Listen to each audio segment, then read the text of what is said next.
Тема ويتانا pseudo demokratschbu, مش pseudo هنبو ودويتو دامولا demokratich.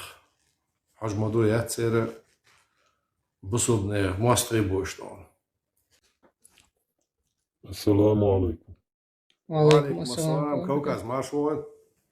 Dili Marshal Hill, Jamula, Tuduega. الحمد لله دال هستم بو مصو حولا. رئيس دقوة تو دلشن يهو دلاح. Alhamdulillah, ik weet het niet. الحمد لله. يبارز ما تشوفوا على الدنيا بيركسن كوك كذا يعلن. إيش وبرزلي. إيش تياتو برزا Jamula. يميو. برزلا أملي. برز أما ويتسغل عريدو أنا ديونا الشتي ورتنقدو قبوش سند أكبر قويدو. داير عير برق. برز أما وصل 4 عندوش هون ده شو قوي مهتا دو. لا هو نقش كحا دقو هو زام لحق قيش أمني دعين اللي دقو الديك أمل شميو بس دعين هون باخا ويل حلقة يوي قايل أمل شيوش أمنش دنيا دقو خلما خلي وين واش وني كان دو معتها دون اللي هم نشة أدمي من القوامة ولا تسانتي دوشن أخ استولي بسر يومش كحا تعول شيء يعمل تيوش وقر يعمل وحيوش حيزاش حد عنده الدنيا تعلقوا مع شيء الدنيا إيش ده شيء ده عدالة تعامل لا تسلك تخيل ذات يهم عاموش العلم نخ اتنجنز يوزا اتنجنز عاموش علم شيخ اتنولوج شو اتنس شاق عمدو تاخلوجيا إز ببويتا اتنولوج ملخلو ولا عاموش بك مقصدو أنا نوك أبيت نسا أنا رودا غير دقوي تانا خلهمش داتش عملوا جنا يومش دوزات سدوشة نوتهم نرسوش داتش والتج بيل مهول ملا دونا تاق إنس ويتان بيس كاتشينش مبوي ويقام أي دين شيء دقع باتش داش بقع ينوحشي قام شاش أي دو بوش خبرش ديسن دين سيسز دغيش بو يناخ دونا تار دين سيسز دا تسوي قام سيسز دو تاوش نوحشي قرناخ بيل بوش دنيا ميل دو قاستن كوكازيت قامنش دوتش دوي قيرتش دوي قامنش شرناخ بعنا دو يناخد قوما سيداتي ساشينا شاش قوما سيداتي شاش قوما يوعر جوية دونا أعطان ويسار دوتش دو pseudo argument شوها ياش دا مقاحدونا دوتش دو يناخد تعلق عنكي برش ديمقراطي سهلر ديمقراطي نيوخيولش بولت سهلر ديمقراطي هو يوروبيات إيه حالج أنا نوحشي قام سيساس دا تسير آرغت يوسر شلر ويتام بلغو دا قوصة دامو يوسر شخدو تسهو كان إيدوي يوسر إز جعلدو أما جعل شي خدول جعل هول جنجعل سن عامين تعلومان شيقين تعاقو دوتش والآر هول دالي دورني أشكول غاس قشتنا يوسر هول Сразу скажу, что у нас сегодня эфир будет, начало эфира будет на русском языке. Мы пока ждем участников. В первой части мы расскажем о неоязычниках, о чеченских неоязычниках, которые сегодня прикрываются под партией, демократическая партия, называют себя демократами, каковыми по сути не являются. Это воинствующие неоязычники. Это явление не уникальное для чеченского народа. Подобные процессы уже прошли среди других народов, таких как тюркские, славянские. Теперь это коснулось чеченцев, но я думаю, оно коснулось не само по себе. Есть также внешние факторы, благодаря которым это явление стало реальностью. И вторая часть будет на чеченском языке, потому что есть вещи, которые нам хотелось бы поговорить исключительно на нашем языке. детальнее разбирая те наветы на нашего пророка, саллаллаху алейхи вассалям, и на мать правоверную Айшу, которые они без конца льют через соцсети, тем самым позоря сам чеченский народ и никак не делая ей чести. Под прикрытием того, что они хотят возвеличить чеченский народ, это очень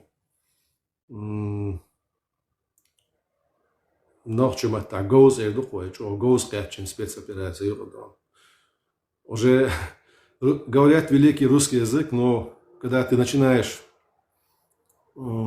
конструировать какие-то мысли, ты замечаешь, что твой родной язык тебе намного легче для того, чтобы это сделать, нежели сам великий русский.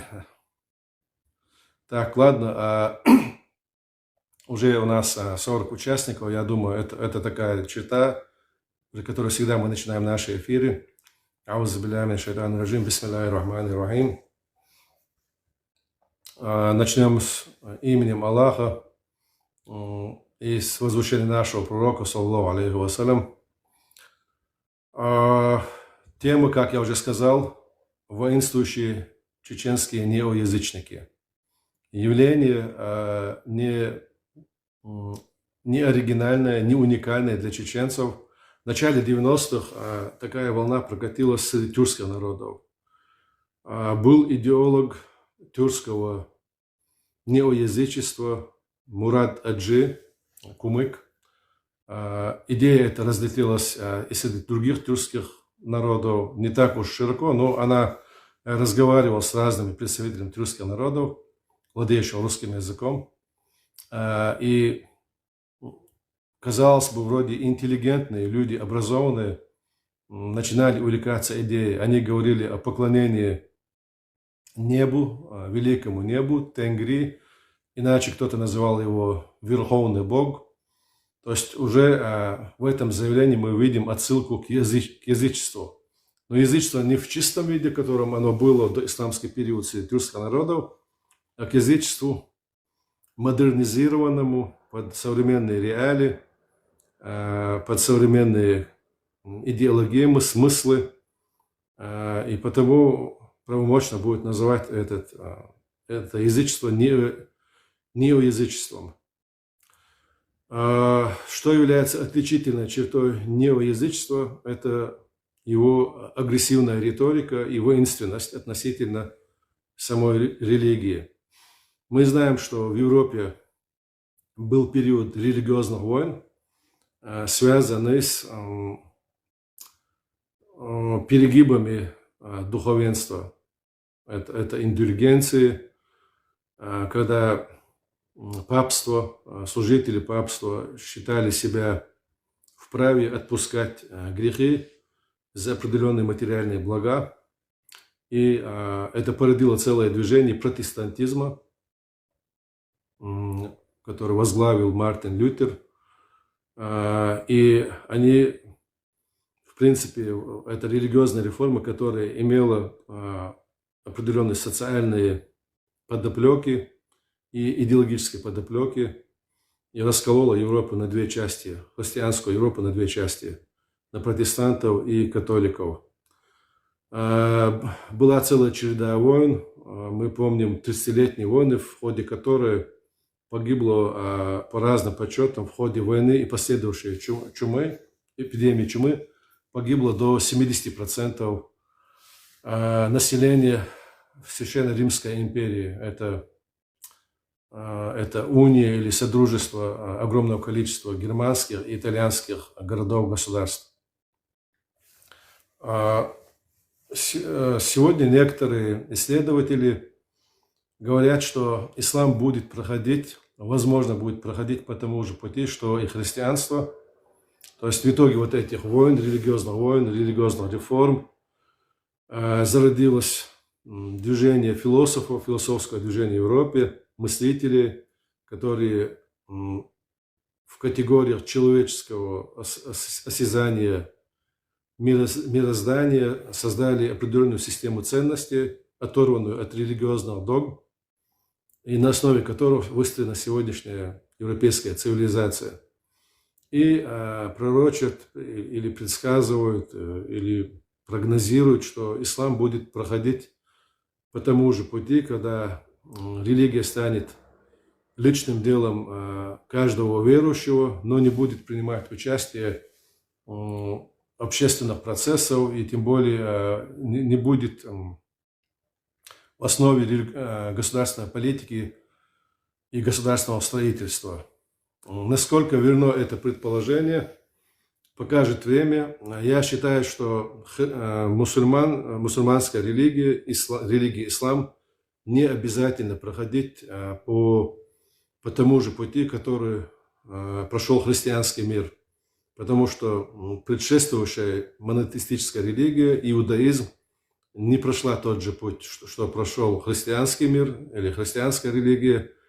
У них был свой особый путь развития, у христианства был свой особый путь развития, и очевидно, что у ислама будет свой особый путь развития. Конечно, он будет проходить через вызовы, различные вызовы, он уже много через чего прошел. Такие вызовы, через которые не проходили некоторые, то есть не выдерживали такие вызовы, не выдерживали некоторые другие религии, моноэстетические.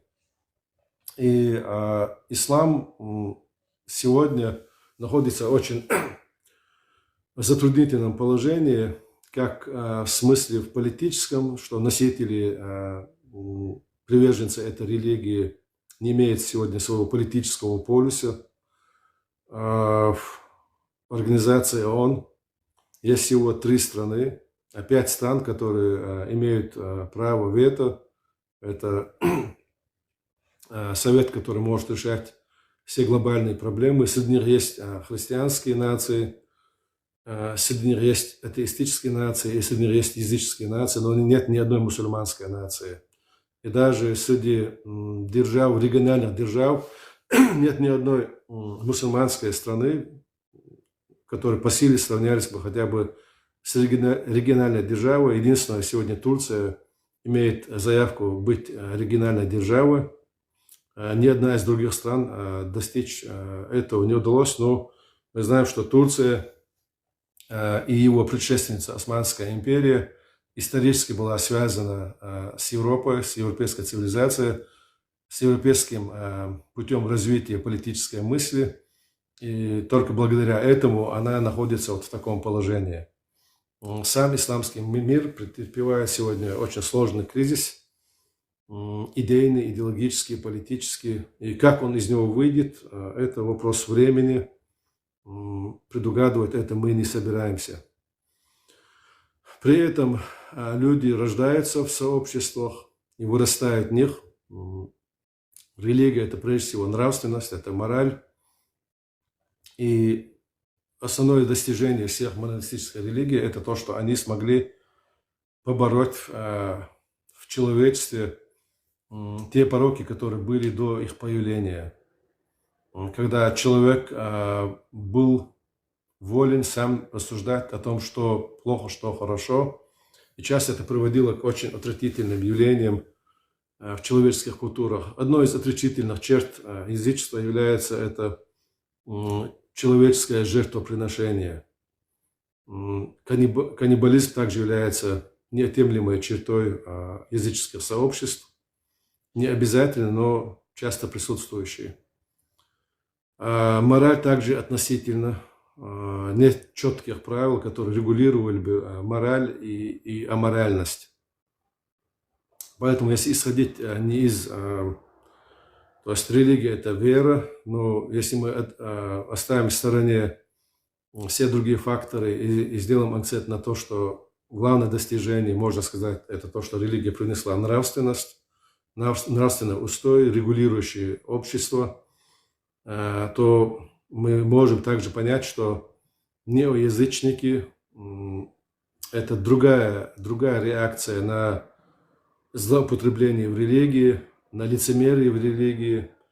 Если в Европе это привело к философским школам, к философскому переосмыслению, к атеизму, то язычники, как последователи идеологии, которая когда-то потерпела крах в глобальном масштабе, в мировом масштабе. Они являются реваншистами, и их идеологии зачастую бывают очень воинствующими. Вот подобными мы видим идеологии, которые возникли среди тюркского народа, от которого я начал свой рассказ. Подобное явление было среди славянских народов, в частности, среди русского сообщества, национального сообщества. Это сторонники Русской Республики, возрождение именно этнического русского государства. Также в основу своей идеологии наставили неоязычество. Они восходили к таким языческим богам, как Перун и другие, перечислять которые не имеют смысла. В основе, я помню, это было высшее божество, верховное божество, это был Перун. И мы знаем, что и Перун требовал человеческого жертвоприношения. И верховный бог или великое небо Тенгри, в поклонении которому также было человеческое жертвоприношение. Тем более подобные жертвоприношения были характерны для многих языческих сообществ Азии, Океании, Африки и даже Европы. Достаточно вспомнить Северную Европу, Скандинавию, в которой наиболее позже пришло христианство, и среди нордических народов, среди варягов, викингов, как их назвать можно по-разному, то среди северных народов до поздних времен существовал обычай жертвоприношения. И, возвращаясь к религии ислам, мы из записей, сохраненных о доисламских обычаях арабов, мы знаем, что в арабском обществе также были традиции жертвоприношения, человеческого жертвоприношения, религиозного, а также другого характера, нравственного характера, когда заживо хоронились новорожденные девочки, считая, что они могут опозорить род. Они закапывались живьем. Именно вера в Бога, в единого Бога, искореняла подобные обычаи и традиции. То есть любая религия, когда она изначально до своего искажения в первозданном виде, в каком не спосылалась святым пророком, она всегда в себе несла нравственность. И вот теперь, возвращаясь к нашим неоязычникам, они уже, если среди славян и тюрков, и славянских, и тюркского народа, вот это неоязычество воинствующее утверждалось где-то на сломе эпох, когда был развал Советского Союза в начале 90-х годов, то чеченцы, как народ, очень верующий, я не знаю, я в других своих эфирах говорил о том, что для чеченцев вера – это один из самых основополагающих столпов национальной идентичности. Приводил формулу, которая всегда звучала среди чеченских старцев, что всякий чеченец мусульманин, но не всякий мусульманин чеченец. Я его раскрывал, эту формулу. И вот сегодня неоязычники стараются поставить под сомнение эти вещи, и делают они это с позиции того, что чеченцы очень высоконравственный народ. Пророк, саллаллаху алейхи вассалям, его семья, что это были, что это были аморальные люди. Они сегодня выискивают из сборников хадисы, вычитывают и дают им искаженные интерпретации, и в неокрепших умах молодежи стараются зародить семя сомнений о том, что является ли это религией нравственности, религией истины, и хотят показать преимущество, превосходство каких-то доисламских, чеченских обычаев над исламом. Да, однозначно суровые времена доисламские, и нравы, обычаи, выработанные в доисламский период, в последующем помогали чеченцам быть среди других мусульманских народов, более цивилизованных, более ранее соприкоснувшихся с благами цивилизации, сохранять какие-то более строгие нравы. Но это не значит, что не очищенные от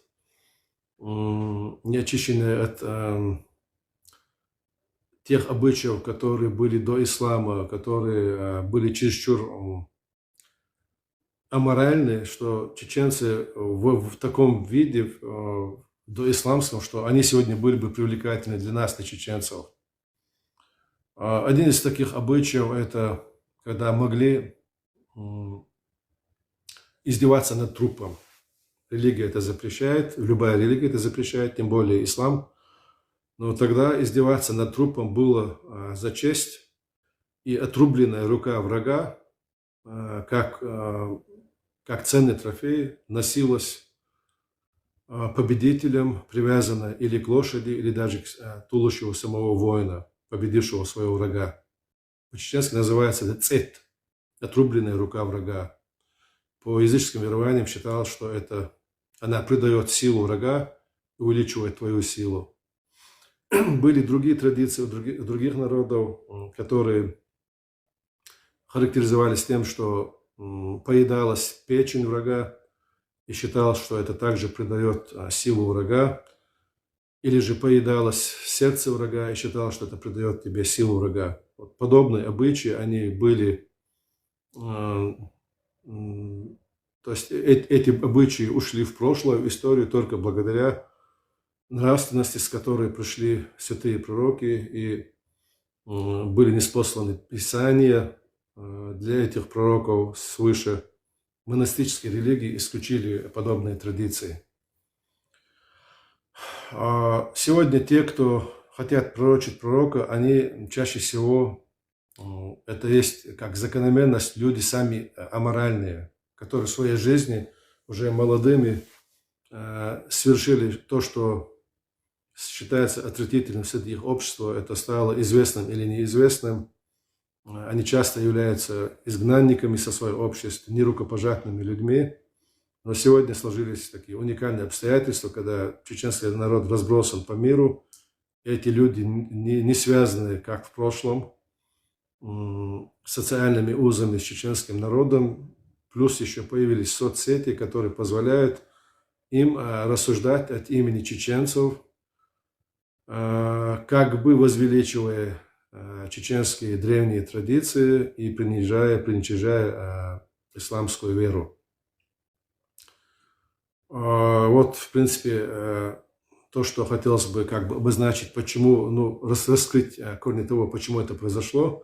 Но если в чеченском случае есть два фактора. В основном, когда слушаешь, я особо не слушаю, но мне мои друзья иногда скидывают отрывки из ихних эфиров, потому что слушать их, в принципе, невозможно. Я, например, не могу себе, у меня нет таких моральных сил выслушивать ихние богохульства. Но, к сожалению, ряды их сегодня, не сказать, что они даже достигли 0,5 части процентов от чеченского народа, но, тем не менее, в количественном измерении, если лет 5-6 назад их было 5-6 человек, то сегодня их десятки, может быть, уже сотни людей. То есть вот эта тенденция, она настораживает, и среди этих людей ты замечаешь тех людей, которые в прошлом тебе казались морально устойчивыми. Ты понимаешь, что эта тенденция, она опасна.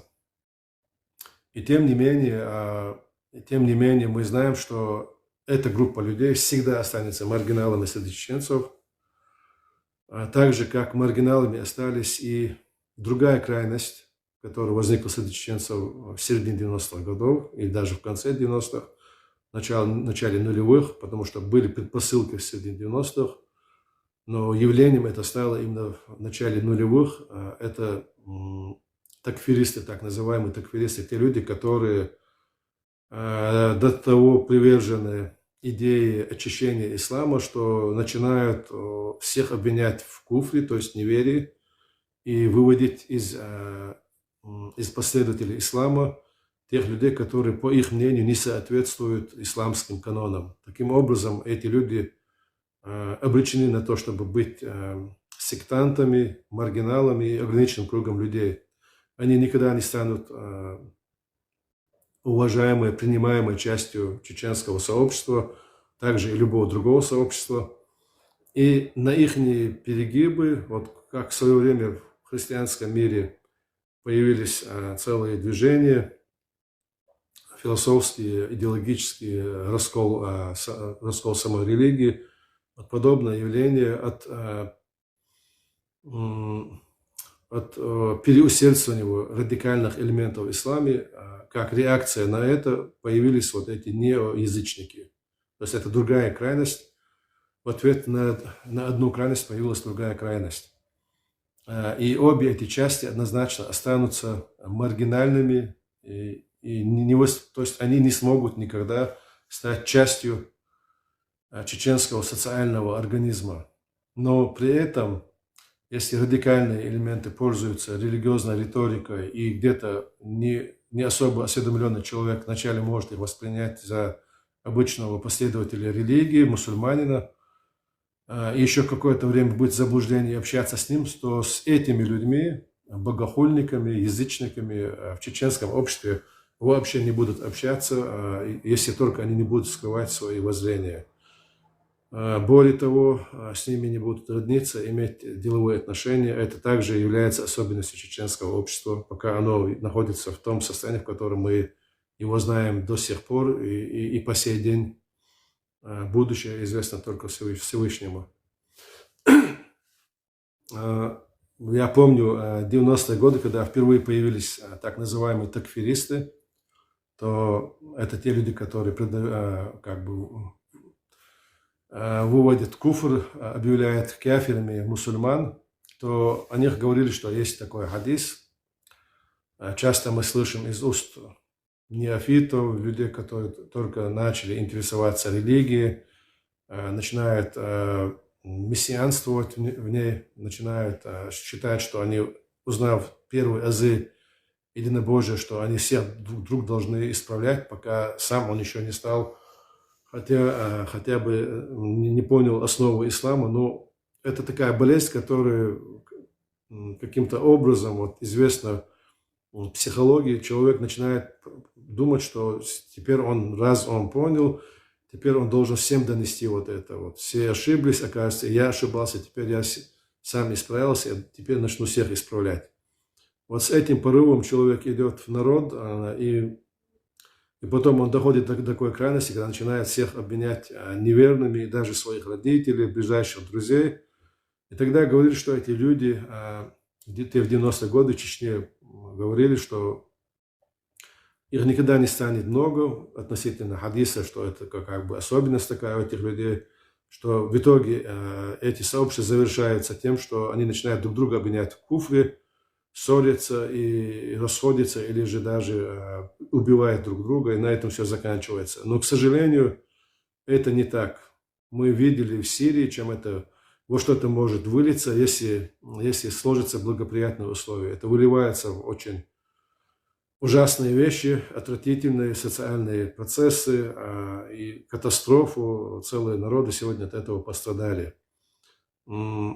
Нужно отметить тот факт, что в Чечне этого не случилось, несмотря на то, что многие также чеченцам предсказывали, что вот их коснется подобное. Чеченцев обвиняли в крайних радикальных исламских воззрениях, обвиняли в терроризме. В Чечне была реакция на войну, геноцидальную войну России, на военные преступления России, когда в Чечне были созданы так называемые фильтрационные лагеря, в которых применялись несудебные казни и страшные пытки. Конечно, это ломало психику людям, и некоторые, высвободившись из мест заключения, перейдя в ряды вооруженного сопротивления, где-то могли вести себя крайне агрессивно и ссылаться на некоторые аяты Корана, где разрешается отвечать тем же, что применялось против тебя. Но при этом мы видим, что в Чечне все-таки не возникло подобных явлений, которые возникли в Сирии, в Ираке и в других ближневосточных странах. Это говорит о том, что традиция чеченцев, традиция вообще кавказцев, в этих традиционных институтах есть механизмы, которые все-таки препятствуют этому. И до начала Второй российско-чеченской войны также была одна спецоперация России, проработанная спецслужбами России в городе Гудермес. Был гражданский внутричеченский конфликт, в котором участвовали сторонники исламской реформации и так называемые сторонники традиционного ислама, который завершился в течение менее чем за сутки, потому что чеченские традиционные институты, авторитет старейшин, авторитет других уважаемых в народе людей смог очень быстро потушить этот пожар, который старались раздуть российское ФСБ. Он тлел некоторое время, но так и не разгорелся до всенационального, общенационального пожара. Теперь, возвращаясь к неоязычникам, конечно же, нельзя игнорировать эту угрозу, тем более, что они являются очень воинствующими. Они не считают, что они имеют право верить в то, что хотят. Они хотят, чтобы весь чеченский народ, почему-то, когда среди чеченцев появляется какая-то секта, она начинает, наверное, скорее всего, это явление самой секты, они начинают думать, что теперь они должны переучить или переубедить, а если это не получается, то силой заставить всех жить так, как они думают, так, как им кажется. Вот эти воинствующие неязычники, они вообще отказывают чеченскому народу в праве верить в религию ислам, исповедовать веру ислам, верить в Всевышнего Аллаха, его посланника Мухаммада, саллаллаху алейхи, покушаются на то, что свято для людей, покушаются на их честь, и тем самым уже провоцируют взрывоопасную ситуацию. На мой взгляд, все это не случайно, тем более у нас есть информация о некоторых людях, участниках вот этого движения. Сейчас я выключу. То есть нам доподлинно известно, что некоторые из участников так называемой Чеченской демократической партии, сокращенно там аббревиатура ЧДП, среди определенно есть люди, вчерашние служащие силовых структур кадыровской Чечни, то есть это кадыровские участники кадыровских репрессивного аппарата, которые под разными предлогами оказались в Европе. Название партии тоже не случайно, это ширма, за которой они могут выполнять свои поставленные задачи демократические. Нет в этой партии ничего демократического, потому что демократы не будут запрещать другим людям верить в то, что они верят. А именно такие попытки, такие агрессивные речи ведутся участниками данной партии. На самом деле это не партия, а люди, которые, на мой взгляд, спонсируются российскими спецслужбами. Не все, конечно, но их руководство спонсируется российскими спецслужбами для того, чтобы внести раскол в самой чеченской диаспоре Европы, так как Чечня сегодня находится под оккупацией. Единственная угроза, единственное место, где чеченец может свободно мыслить, свободно высказываться, и где идея независимости еще живет, это чеченская диаспора европейских стран. Вот, в принципе, такой краткий анализ того, что сегодня происходит, того, что говорят, делают эти люди, то, что хотелось бы раскрыть мой анализ относительно этих людей, этой партии. А теперь, если есть вопросы, у нас модератор говорил, что будут участники из других народов.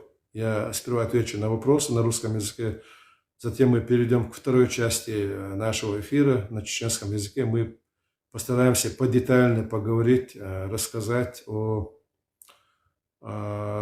о некоторых высказываниях этих людей, которые очень опасны для неокрепших умов и неокрепшей психики чеченской молодежи. Мы об этом, это как бы внутричеченские проблемы, о них мы поговорим отдельно по-чеченски.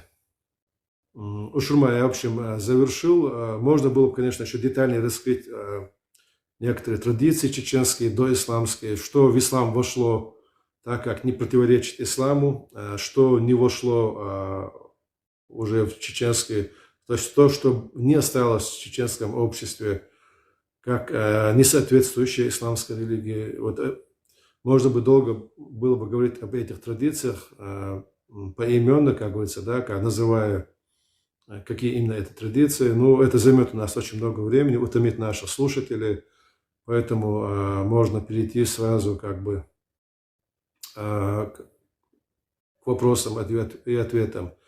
Пока не забыл, я сейчас еще хотел бы сказать, уже, мне кажется, это возможно, это прозвучит в вопросах, которые были тебе заданы. Ушурма, давай тогда, может быть, я буду отвечать. Это вопрос о том, что если одним из основополагающих столпов чеченской идентичности является ислам, то есть такой вопрос был, неужели до принятия ислама не было чеченского народа? Ушурма, если у тебя среди вопросов нет этого вопроса, напомни мне обо нем, потому что я могу забыть, я дополнительно отдельно поговорю на эту тему тоже. Ассаламу алейкум рахматуллах. Саудихла Масар. Валикум салам ва рахматуллахи ва баракату. Слушаю я тебя. Ну, меня пригласил брат Ушурма. Мне всегда было интересно, когда люди говорят, вот я чеченец, не мусульманин, живу там где-то в Европе, я сохранил все свои традиции. Но разве эти чеченцы, не мусульмане, когда не было ислама, да, у нас, у них же по-любому же традиции отличались от наших традиций, потому что ислам, то есть нам показал, что можно, что нет, то есть все это по полочкам расставил, да. А эти люди чего придерживаются, я вот этого не понимаю. Брат, ну я не знаю, чего они придерживаются, но то, что они могут себе позволить оговаривать или наговаривать на святых людей, на пророков и на их семьи, говорит уже о том, что у них нет никакой морали, что это люди аморальные. Если среди достойного общества считается недозволительным даже оговаривать любого свободного человека, просто человека, не священного, там, ну, даже грешного человека, мусульманское общество даже запрещает прилюдно говорить о грехах других людей, потому что это плохо, и это нужно скрывать, и тогда по хадисам нашего пророка, то Аллах скроет и твои грехи. Это останавливает нечестие, это останавливает фасад, и среди достойных обществ всегда есть такая традиция. Недостойно мужчины говорить о каких-то недостатках других людей, но эти люди себя считают позволительным оговаривать даже пророков. Вот. Если таковы были традиции их предков, то это были очень недостойные люди. Но я же могу назвать их, то есть назвать этого человека, выявить его. Ты не из моего народа, ты не представляешь мой народ. Кем бы ты там ни родился, кем бы твой отец не был, ты не из моего народа. Я могу так сказать? Конечно же, если общество меняется, народы, то есть народы же это не просто физическое какое-то поголовье людей, или же биологические последователи там одного предка, потомки одного или нескольких там родственных людей. Это прежде всего мировоззрение, это прежде всего мышление, это ощущение себя кем-то, приверженца какой-нибудь религии или идеологии или культуры. То есть это многогранное как бы явление, и от того, что он говорит по-чеченски, от того, что он родился от чеченских родителей, если есть какие-то основополагающие вещи в чеченском народе, каким сегодня уже веками является религия ислам, и если он нарушает эти основы, то, конечно же, он может быть выведен за рамки самого чеченского народа. Но это и не новое явление. В 19 веке до российской оккупации подобные люди, у чеченцев не было традиционного государства, где есть институты наказания, есть тюрьмы. И поэтому подобные люди, они просто изгонялись из чеченского народа. Они, когда уходили от чеченцев, они же говорили по-чеченски, были рождены от чеченских родителей, но чеченский народ их своими не считал. И по аналогии то же самое сегодня, что если эти люди переходят вот эти границы от того, что они находятся далеко за пределами Чечни, этот институт до сих пор он действенный. А вот насчет тех людей, которые говорят, вот у нас есть свои правила или там свои языческие там моменты. Вообще существует ли на данный момент хоть что-то языческое, хоть что-то доисламское правило, там, не знаю, или обычаи, традиции, традиция какая-то. Именно, я имею в виду именно языческое, каких-то там достоверных документах или и так далее. Арагон, смотри, я не хочу сейчас говорить как историк, это утомительно для людей, которые, ну, для специалистов, может быть, да, а для просто людей, которые нас слушают, это будет утомительно. Я просто скажу, что какие-то языческие верования сохраняются во всех народах очень долго. И даже в арабском народе очень много языческих каких-то остатков языческого верования, которые еще сохранились внутри этой религии. То есть, нет, религия, она сама как идеология чиста, но последователи этой религии, они не могут в одночасье избавиться от всех каких-то языческих предрассудков, верований или каких-то проявлений, и они есть даже в арабском народе.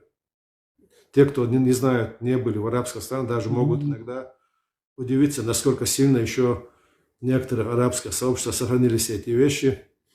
Преимущественно для чеченцев, что если арабский народ, он многоконфессионален, то есть среди арабов есть как мусульмане, так и хоть небольшой процент христиане, то чеченцы сегодня являются полностью 99,9% исламским, мусульманским народом. То есть у чеченцев, чеченцы полностью всецело последователи одной религии. И удивительно, что вот эти люди, которых не было никогда в истории чеченского народа, появились именно сейчас, которые начали вот высказываться сначала скрытно, под маской, в соцсетях, но когда все-таки кто-то из них был обнаружен, уже сейчас они начали выступать открыто, и тем самым они порочат чеченский народ, который до сих пор вот в таком качестве не был известен. Сохранились ли среди чеченцев? Ну да, там есть такие не имеющие как бы идейную основу, но на языке сохранились такие высказывания, как хинана, то есть мать воды. Потом Кашкари была такая традиция даже в конце 80-х годов, когда была засуха, это языческая традиция, зазывание дождя. Зазывали Кашкари, это как бы бог дождя. При этом был такой симбиоз или такая смесь, когда делались мусульманские дуа, молитвы, и при этом назывались Кашкари. То есть такие отголоски язычества были еще в те годы. Сегодня никто не помнит ни Кашкари, сегодня никто не не говорит даже о хинана. Современная молодежь, она в принципе все это забыла, все это где-то в 90-е годы в связи с войнами выветрилось из чеченского народа. Ну, также был период вот исламского возрождения, который особенно сильно бил по этим языческим каким-то верованиям, которые сейчас сохраняются для чеченского народа. То есть всего этого не было уже лет 30, как минимум. И вот сейчас вот появились вот эти неоязычники, которые говорят, что мы не верим в Аллаха, что он арабский бог, и что у чеченцев дело. У чеченцев есть такое слово дело, которое можно перевести на русский как бог, а на арабский язык как раб или иля, может быть, да, аналогом этого слова. Но при этом у нас есть слово, заимствованное из арабского Аллах, это имя личное Бога, которое сам он себя назвал. И поэтому часто даже можно услышать такие высказывания, как Аллах дели, то есть Аллах Бог или Бог Аллах, если перевести как бы грамматически верно на русский язык. У чеченцев просто это ставится наоборот впереди слова Аллах, а сзади Бог. То есть вот эти высказывания, то, что есть Бог, это нормальное слово для любого языка, в том числе для арабского. Это не означает, что у чеченцев есть какой-то другой отдельный Бог. И не должно быть богов у каждого народа своего отдельного Бога. Если мы монотеисты, верим в единого Бога, то Бог един для всех народов. Если наша религия называет его Аллах, значит, он для нас всех Аллах. Джамбла, вот из этой же темы я хотел бы вопрос задать, чуть дополню даже его слова Регорна. Вот сохранились ли у нас какие-то традиции, там, тысячелетней давности или 500-летней давности, связанные с язычеством, которые мы можем заменить на нынешние, то есть взять все наши нынешние традиции, убрать их и взять какие-то старые традиции, которые у нас где-то записаны, где-то устно остались, да, что мы можем как-то заменить. У нас нет письменной традиции вообще, не исторической. У нас были илли, это поэмы, устные поэмы, которые запоминались наизусть, и были такие сказители, илланчи, которые исполняли эти илли. То есть это даже не песни, но под аккомпанементы дечик-пандура, это пандур, но это деревянный пандур, переводится дечик-пандур. То есть там не было какого-то музыкальных излишеств, но было такое сопровождение, какое-то очень скудное и фоновое такое музыкальное сопровождение, и рассказывалась поэма о героях. То есть или удостаивались только самые достойные из чеченских героев прошлого, и в котором воспевались их подвиги. И более глубокие, которые сохранились в чеченской народной памяти, это сказания о нартах. Но они есть и среди других кавказских народов, или это исключительно явление чеченского народа. За илли последовали назмы. Назмы – это также гимны, религиозные гимны, в которых восхвалялись святые из чеченского народа. И вот этот жанр назма, он заимствовал некоторые вот эти литературные обороты или какие-то литературные элементы из жанра илли. То есть вот такая преемственная историческая связь есть, но все это устная передача, нет никакой письменной передачи. При этом есть кодекс онах, или онахчелла, или онахала, это есть как бы два варианта этого слова.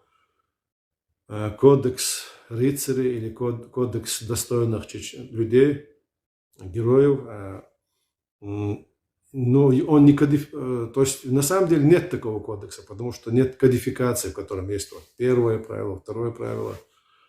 Но они имеют устную передачу также и известная. Когда нарушается какая-нибудь из заповедей онахчелла, об этом никому не нужно открывать какие-то там тома этого кодекса, чтобы понять, что он именно нарушен. И так в народе все знали, это был живой процесс, знали, что он нарушен. Но если вот сейчас относительно всего сказать, что вот достаньте нам доисламские обычаи и традиции чеченцев, то этого нет вовсе. Этого в принципе ничего нет. Единственное, есть историческая память о том, что в доисламский период могли торговать трупами. Вот, было посягательство на честь женщин. Если мы себя считаем достойными людьми, то это вовсе недостойный поступок. И на самом деле кража невесты, которая в исламский период стала просто институтом молодых, когда несогласные родители по взаимному обоюдному согласию просто сбегать от произвола родителей, и потом они уже должны были согласиться с решением молодых.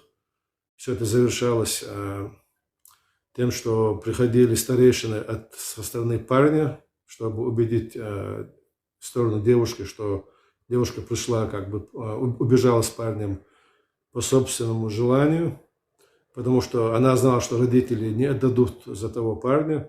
И они выясняли этот момент, к девушке допускались родственники, или, вернее, родственницы этой девушки. И когда они выясняли, что это так, то все это налаживалось миром. Но сама эта традиция кражи невест, девушек, она восходит к доисламскому периоду, когда это было именно насильственное насильственный акт, когда таким образом старались унизить своего врага или враждующий род, крылась наиболее красивая девушка этого рода, или же даже крылась жена своего врага, чтобы его унизить. Подобные традиции были и среди доисламских арабов, и среди всех других народов. И у тюркского народа такие традиции были, и у азиатских народов такие традиции были, и даже европейских. Мы можем даже слышать целые поэмы средневековой Европы, когда враг унижался вот таким образом кражей его жены или невесты. Сегодня таких отдельных традиций, чтобы сказать, вот мы замещаем все как бы исламско-чеченское и возмещаем его доисламско-чеченским, такого нет. Такого нет, и поэтому это доказывает абсурдность того, что предлагается вот этими людьми. То есть у этих псевдо вот этих традиционалистов нету ничего сопоставить против исламских нашей традиции, идеологии, которую мы уже выстроили, по которой мы уже идем не первую сотню лет. Да, Ушурма, я хочу сейчас для наших слушателей еще как бы, дать обзор тому, что является, да, вот исламе. Если несведущие люди, может, нас сегодня слушают и не мусульмане, если кому-то кажется, что мусульманские народы или мусульманская умма – это как бы такой единый монолит, у которых всех похожие традиции, то это не так. Ислам на самом деле, как религия, она очерчивает границы дозволенного и недозволенного. То есть шариат, это исламская юриспруденция, она действует в рамках запретного и разрешенного. Если что-то не запрещено, то это разрешено, а если есть прямой запрет, то это запрещено. И есть как бы постановления, которые являются настойчивыми в исламе, что ты должен это выполнить.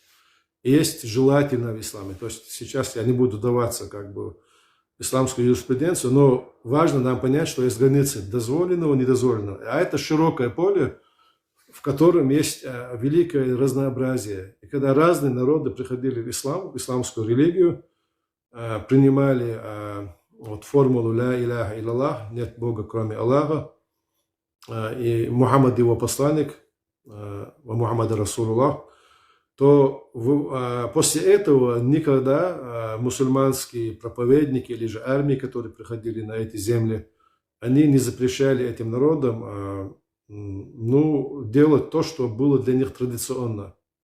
Таким образом, выработалось на земле огромное количество разных регионов, в которых есть вариации, да, исламских сообществ, в котором есть стержень, исламский стержень, вот это религии, и есть великое разнообразие разных традиций и форм.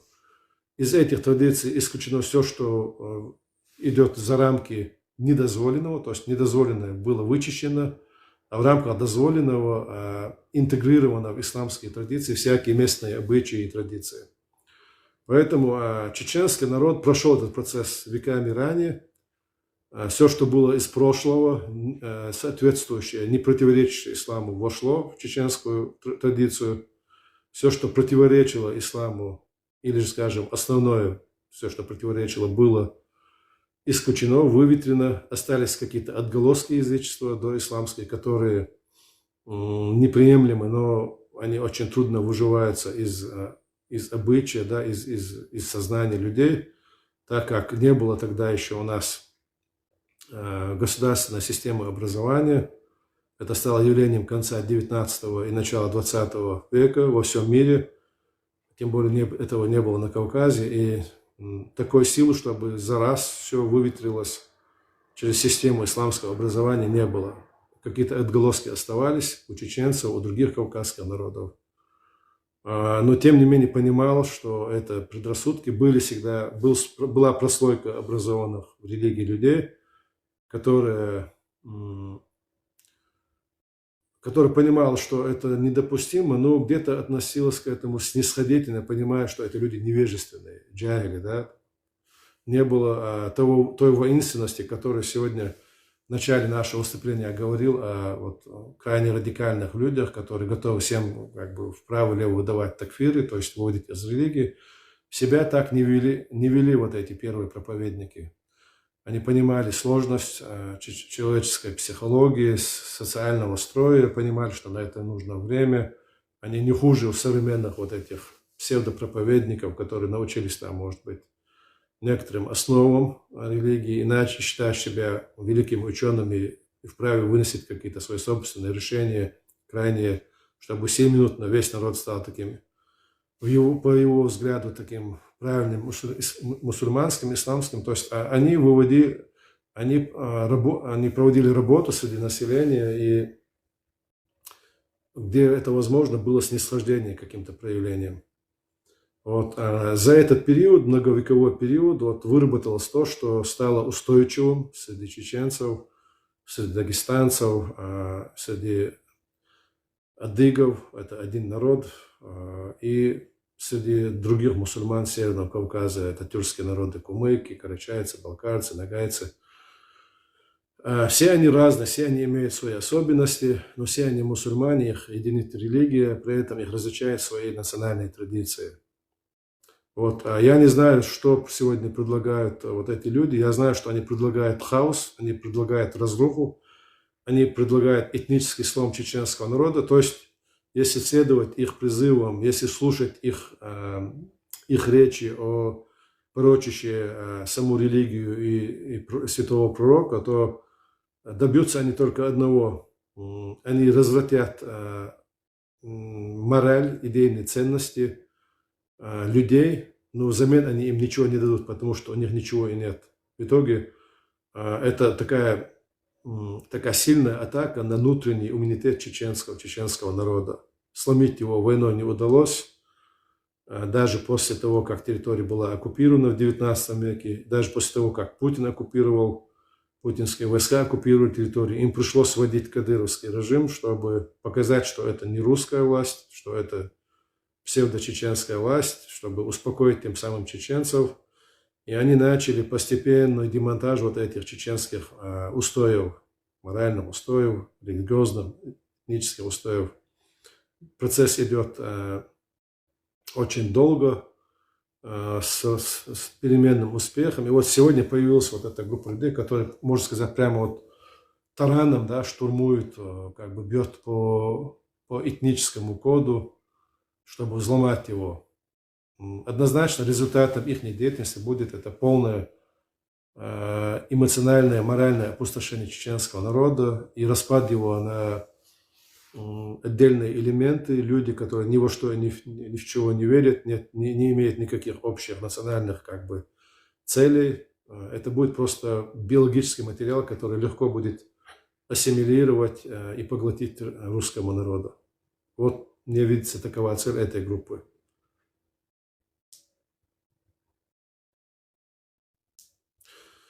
Вот здесь пишет, ты не чеченец, если ты за ислам. Вот вам результат от их речей. То есть ислам – это один самый важный, да, такой опорный столб чеченской идентичности. Об этом легко. Джамбула, самое интересное то, что тот человек, который это пишет, является сам русским.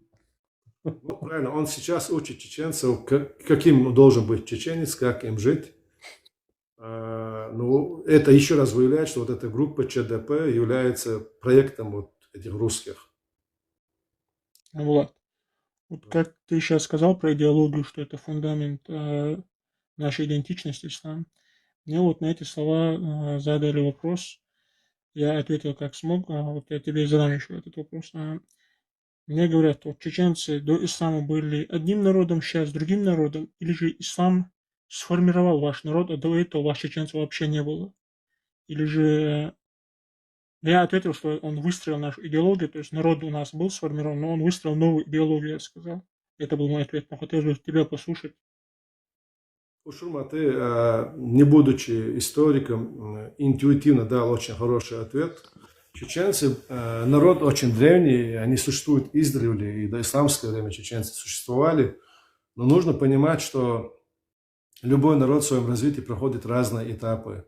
Если мы возьмем греков античного периода, греков византийского периода и греков нашего времени, то это абсолютно разные народы, но при этом это все греки. То есть эллин античного периода не становится ни греком и не становится чем-то другим от того, что сегодня греки являются православным народом. Но идентичность современных греков, она вбирает в себя как элементы античности эллинского периода и элементы православия византийского периода. Но это абсолютно современный другой народ. То же самое можно сказать об арабах доисламских и арабах после ислама. Там были разные арабские племена, но сам этноним арабы был известен, при том, что арабы были разрознены по племенам. И с приходом ислама, ислам впервые объединил все арабские племена, и даже вот этот процесс вовлек в него и другие семитские, не арабские племена, которых было огромное количество, арамейские племена, то есть семитские, арамейские племена. Так. То есть этноним арабы, он вобрал в себя все как бы арабские и не арабские семитские племена, не только Аравийского полуострова, но и Сирии, Ирака, там жили семитские, арамейские племена и другие, там, я не знаю, по-разному назывались. Те же самые набатейцы, они, есть споры среди историков, были они арабы или были просто родственные семитские племена, то есть вот этот этноним араб, он всех их вобрал. То же самое насчет китайцев, то есть ханьцы, как они себя сегодня называют, вряд ли они также себя называли в прошлые времена, но Китай – это одна нация на протяжении нескольких тысяч лет. Хотя цивилизация и идеологии менялись, когда-то они были приверженцами буддийской религии, сегодня у них развито конфуцианство, даосизм был развит, и, соответственно, с религией менялось и мировоззрение, и традиции, и обычаи, и бытовой уклад менялся, но он всегда был и остается китайским народом. То же самое русские. Русские были русскими и в языческий период, они оставались русскими и в православный период, и в атеистический советский период. Но при этом повадки, обычаи, да, жизненный уклад у одного и того же народа в разные периоды был разный. В языческое время они могли также там угоду Перуну там закопать своего младенца, родственника, зарезать, да, привести его на алтарь. Естественно, в христианский период русские своих родственников на алтарь не закладывали. И уже в атеистический период Советского Союза у них была как бы другая культура, другой быт был. Но при этом это все русский народ. Вот поэтому те, кто задают вопросы, что если сегодня ислам – это основополагающий стержень чеченского народа, то были ли чеченцы до ислама? Конечно, были, чеченцы были. Они просто были несколько иными. Ислам их сделал иными. И сегодняшнее вот самоощущение народа, вот мы чеченцы, то есть наше самоощущение, наше мировоззрение, оно переплетено с исламом. Без него оно как-то не вяжется, то есть не фокусируется. Все другие этнические воззрения, то есть этические воззрения чеченцев, они фокусируются через ислам. Вне ислама их не существует. Если этот фокус убрать, то, конечно же, или система развалится, или будет переустройство системы.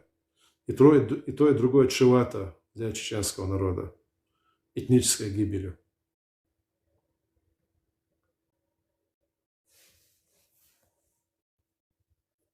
У Шурма есть еще другие вопросы? Да, еще последний вопрос, наверное, у меня будет. Вот, к примеру, чеченец, вышедший из ислама, да, автоматически для нас он отрекается не только от религии, но от всех наших в целом традиций, которые имеют тесную связь, как мы сегодня говорили, с исламом, который в многих случаях имеет и фундамент ислама. То есть мы не мусульмане, чеченцы, не сможем даже хоронить. То есть мы не можем с ним не вести какие-то родственные связи. Этот человек как бы будет, если даже мы оставим его в своем обществе, он будет жить как изгой, то есть отщепенец, или как это правильно сказать. То есть либо мы выгоним, как мы раньше говорили, или он будет просто его род вымрет среди нас, так как никто не будет с ним родниться, и он в целом никому и не нужен. Ну вот погребальный обряд, он всегда один из ключевых во всех религиях. У нас же в горах есть до сих пор склепы, надземные каменные склепы, есть подземные склепы.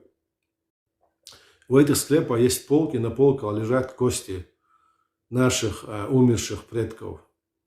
То есть тогда был такой обычай захоронения. Почему наш труп до сих пор называется дака? Дака – это значит высушенное, сушить.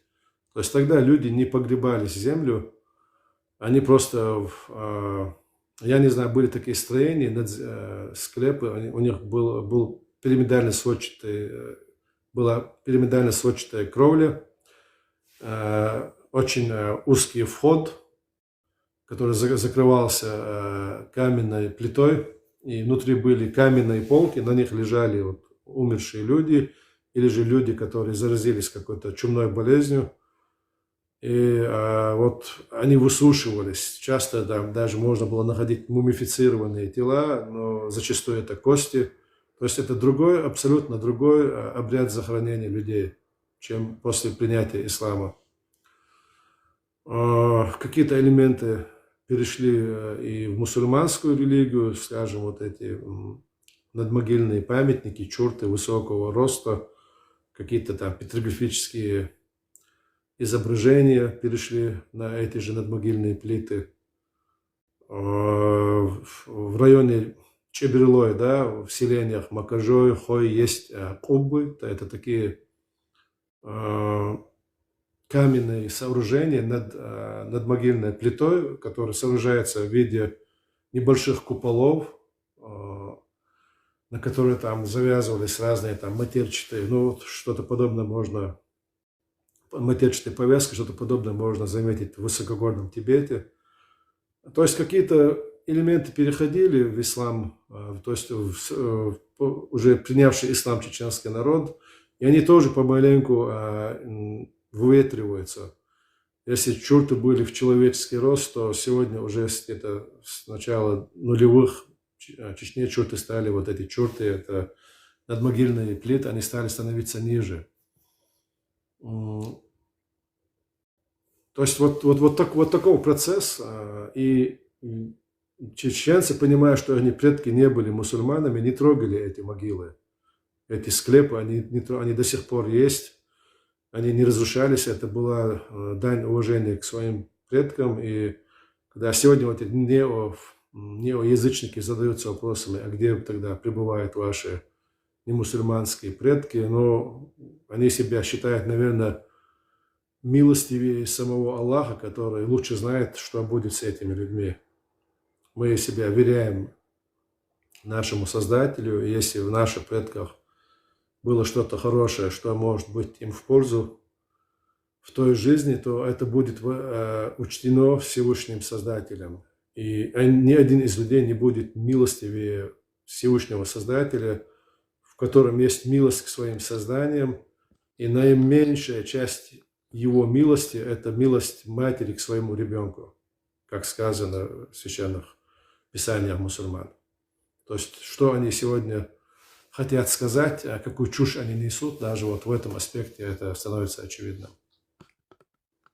Но сегодня погребальный обряд, свадебный обряд, обряд примирения враждующих сторон и многие другие обряды, они все регламентируются постановлениями или установлениями религии, установлениями шариата. И несмотря на то, что чеченцы, есть, конечно же, особенности в традициях чеченцев, которые выделяются от других народов, но в этих вопросах чеченцев религия единится с другими мусульманскими народами.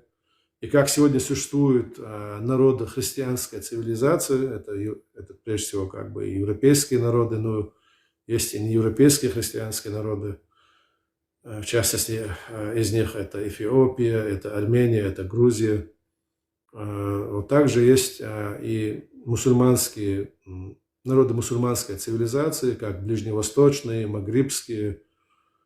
Есть из индийского субконтинента, центральноазиатские и кавказские. То есть это разные регионы, культурные, единая исламская цивилизация, но они имеют свои особенности. И внутри этих регионов также есть свои этнические особенности.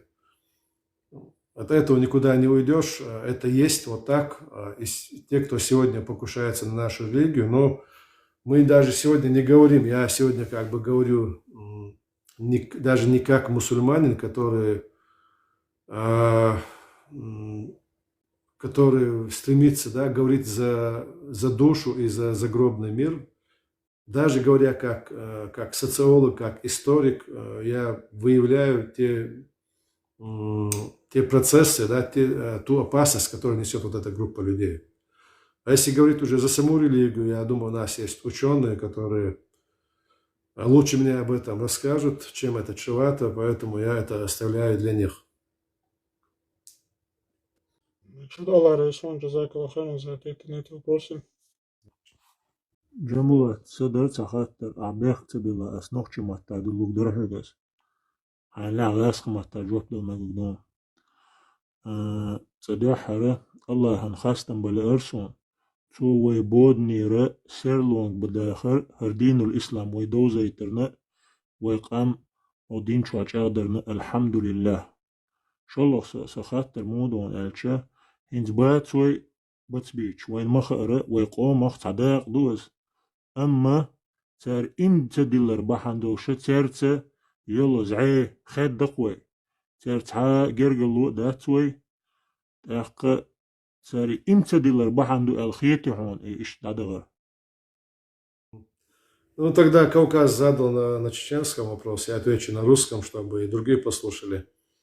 Часто сегодня говорят об бацбийцах как о нахском народе, который говорит на родственном чеченцам нахском языке, но при этом исповедует христианство, православие, подобно грузинам, да, потому что они сегодня, в принципе, уже практически ассимилированы народом, этническое меньшинство Грузии, проживает всего лишь в одном населенном пункте, Зему Алвани, кажется.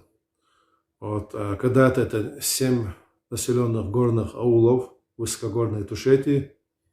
Не всей Тушетии, есть отдельная как бы часть Тушетии, где жили вот бацбийцы.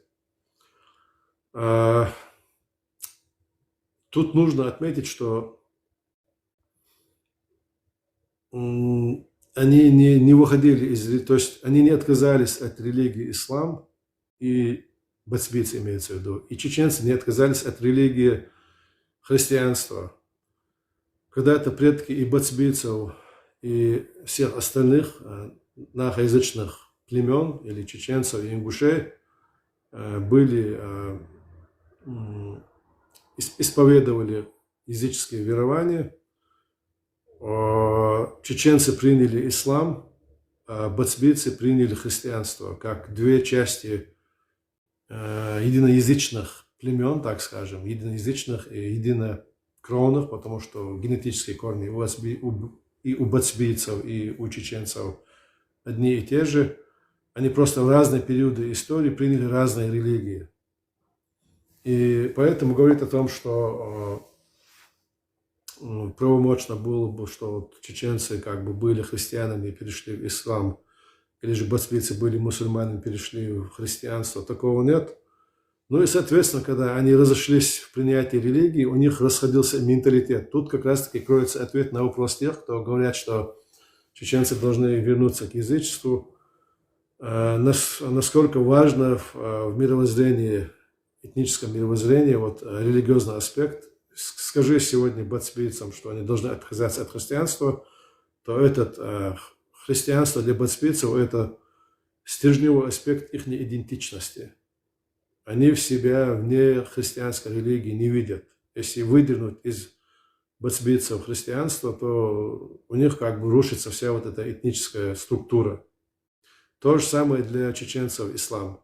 Они сформировались как современный, известный миру народ, как народ, который творит свою историю, чеченскую историю, известную, вошедшую уже в аналы истории в ходе Кавказской российско-кавказской войны, в ходе 2 российско-чеченских войн, в период между ними этот народ сотворил свою историю, и он ее творил как кавказский мусульманский народ, не иначе.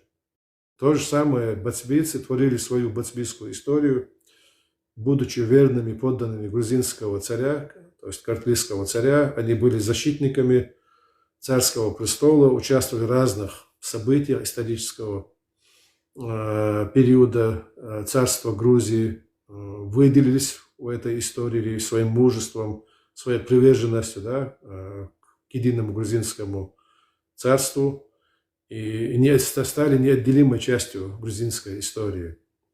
Поэтому народ – это то, что они сами сотворили, то, что они творили в истории, и народ – это то, чем они себя осознают, с чем они себя ассоциируют.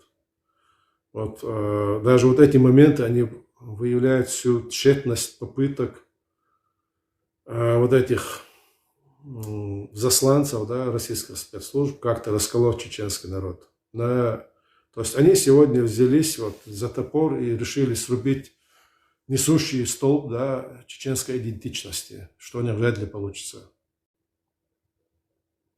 جنبولا قطعة بيلقوا داخلوا يوسف هنتي بس بيتش وإلش تاك نرود إلش ناخنا ميت تشوارت ناخبو إيش بيسن باش دوقا مباتي دون بيتسوت شيسوت سج خروق شاو غوش داخشي تاك شي موت لرينيغا وين يخ موت لرينا وبشيك إزبو تاك وين غوش دوق ديون أوش تردين الإسلام تيئت نوخشي قومخ شي غرت دالش حغرت ناري تغنى ودنيا بويش خيك برش أتغنى إش بويزوش بات إش ميلش بوتغى إش ميتنا باخش إش أشجرج بوبوخش ليل بيش بوكش إش ترديل خيليل همانشا إش الخورت وتشو تشبسن يوريو شو منشو يحيى يوريو شو شاشة يينا يوق دنيا نشوا شيت يحيى يوريو شو منشو Не столько Кавказ, до Кубута она,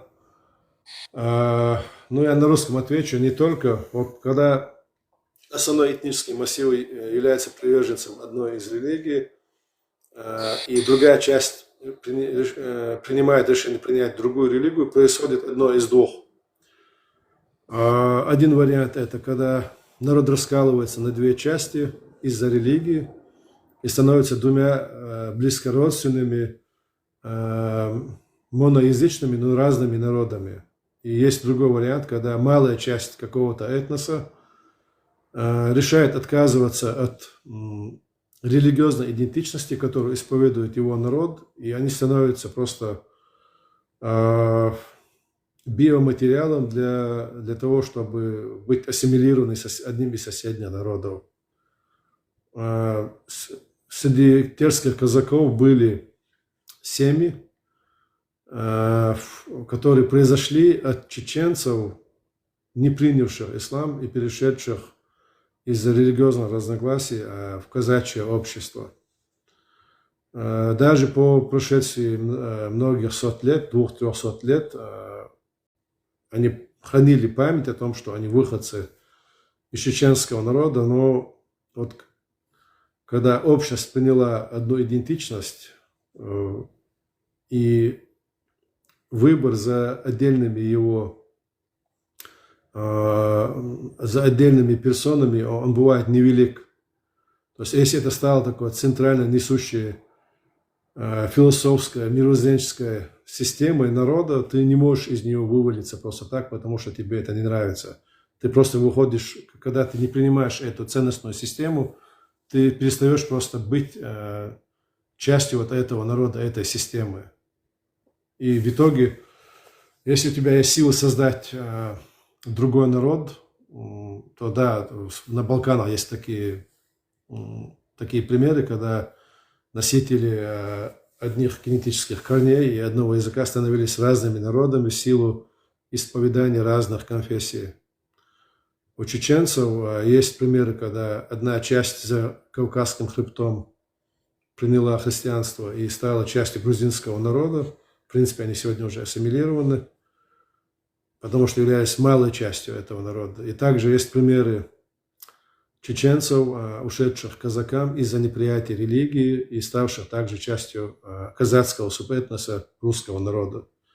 Если дальше будем как бы бить по этой идентичности, то есть сегодня уже с развитием технологий, вот соцсетей, когда у нас дети уже растут в гаджетах, и уже есть сильные, то есть у нас очень сильно ослабли языковые позиции, угроза языковой ассимиляции сильна. Если произойдет еще ментальная ассимиляция, она станет возможным, если мы позволим бить по нашим ментальным ценностям, да, по тому, чем мы себя воспринимаем. Мы мусульманский кавказский народ. Вот. Исламская идентичность это несущий столб, это несущая основа. Всякие покушения на нее должны иметь отпор, жесткий отпор.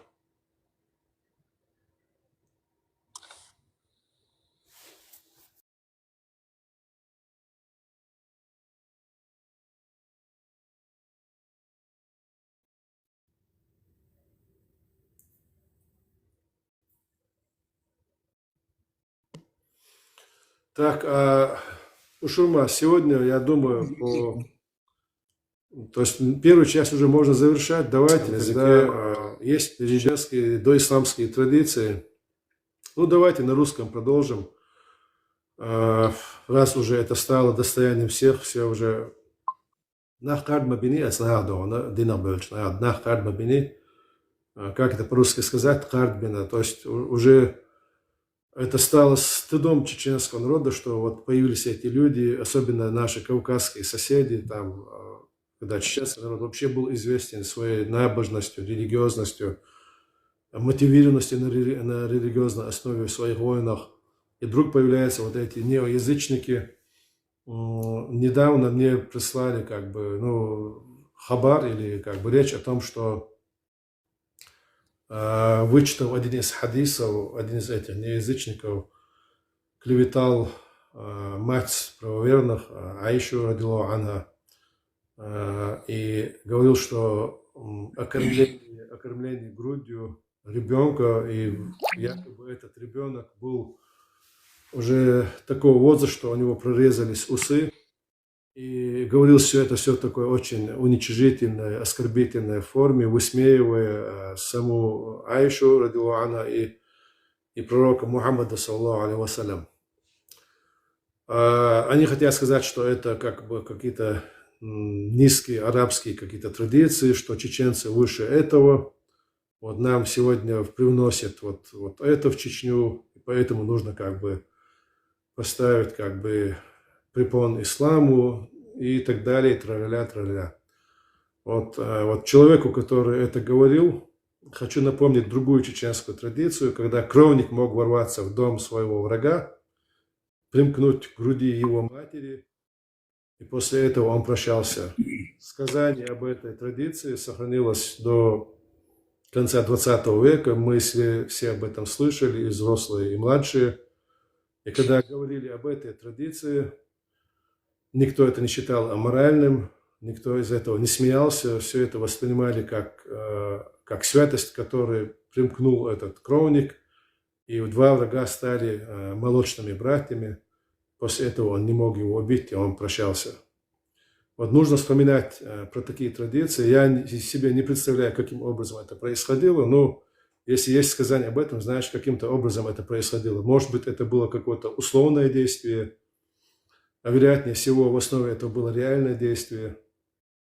Иначе из-за условности врага не прощали бы, тем более кровного врага. То есть, когда кто-то решил опорочить мать правоверных, он должен, прежде чем искать соринку в чужом глазу, как говорится, нужно увидеть бревно в собственном глазу. Или не надо плеваться в колодец, из которого ты пьешь.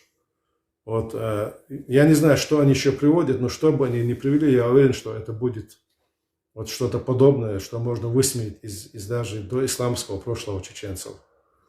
Я уже говорил о том, что покушались на честь женщин, выкрадывая их. Труп убитого врага, это враг не иноязычный или не внешний враг, это была внутренняя вражда. Вот, Есть даже имена людей, которые продавали своих кровных, трупы своих убитых кровных врагов. И есть моменты, когда убивали грудных детей. Даже это недавняя история, когда это все то, к чему может привести безнравственность. А то человек, у которого нет веры, он может делать такие безнравственные поступки. Когда Абрек Зелимхан, вот есть книга, роман Зелимхан Мамакаева, есть роман Зелимхан осетинского автора. И в обе эти романы не вошла история. Есть отдельный сборник рассказов, не вошедших в этот роман, истории преданий, из устных преданий, собранные из устных преданий чеченцев. Потому что, когда этот сборник собирался, во второй половине 20 века были же свидетели, которые при своей жизни видели Абрека Зелимхана. И вот я хочу сейчас привести один из этих рассказов, к чему может привести вот бездуховность, безверие. Были абреки, Абрек стал таким героем после того, как появилось движение таких абреков, как Вара, который исповедовал исламскую религию, но в формате мюридизма, это то, что было тогда чеченцам известно, как последователь Вирда Кунта Хаджи.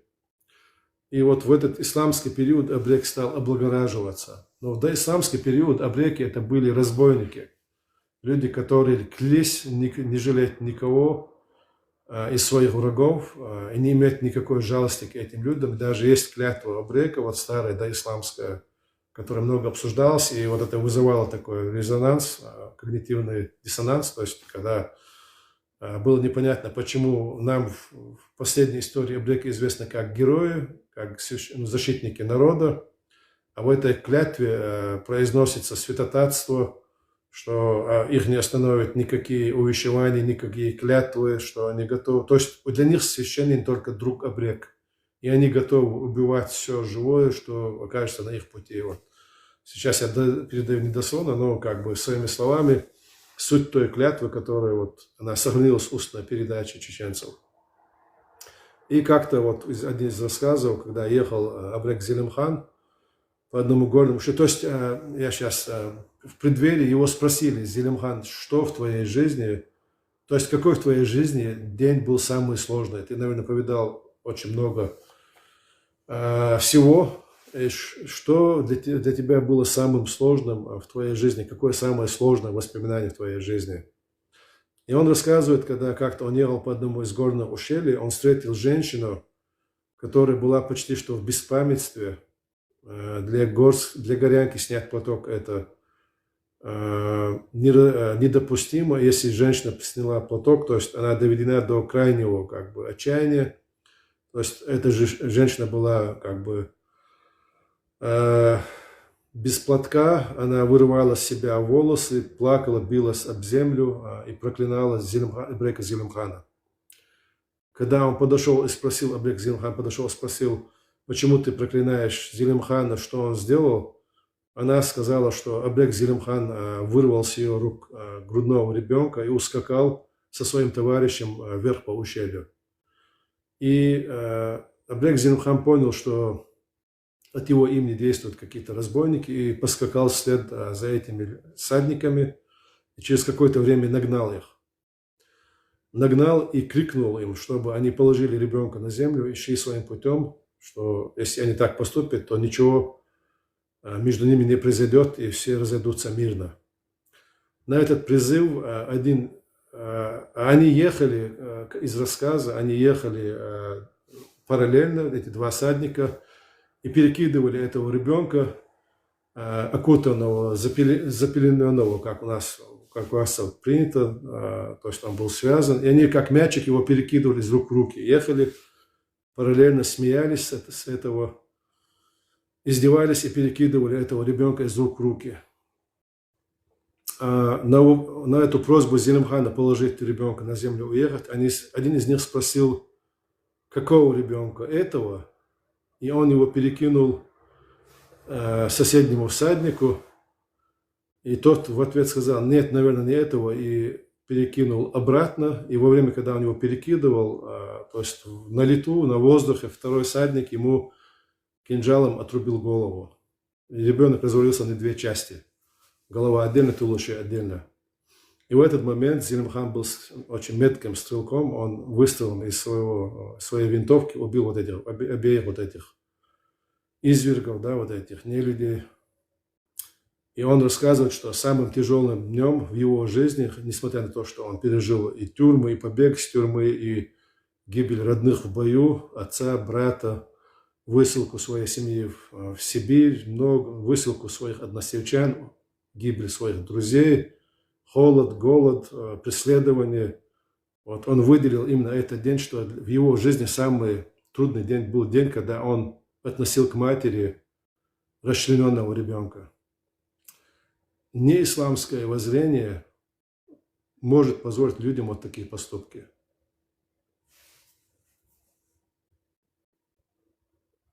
Потому что это поведение было именно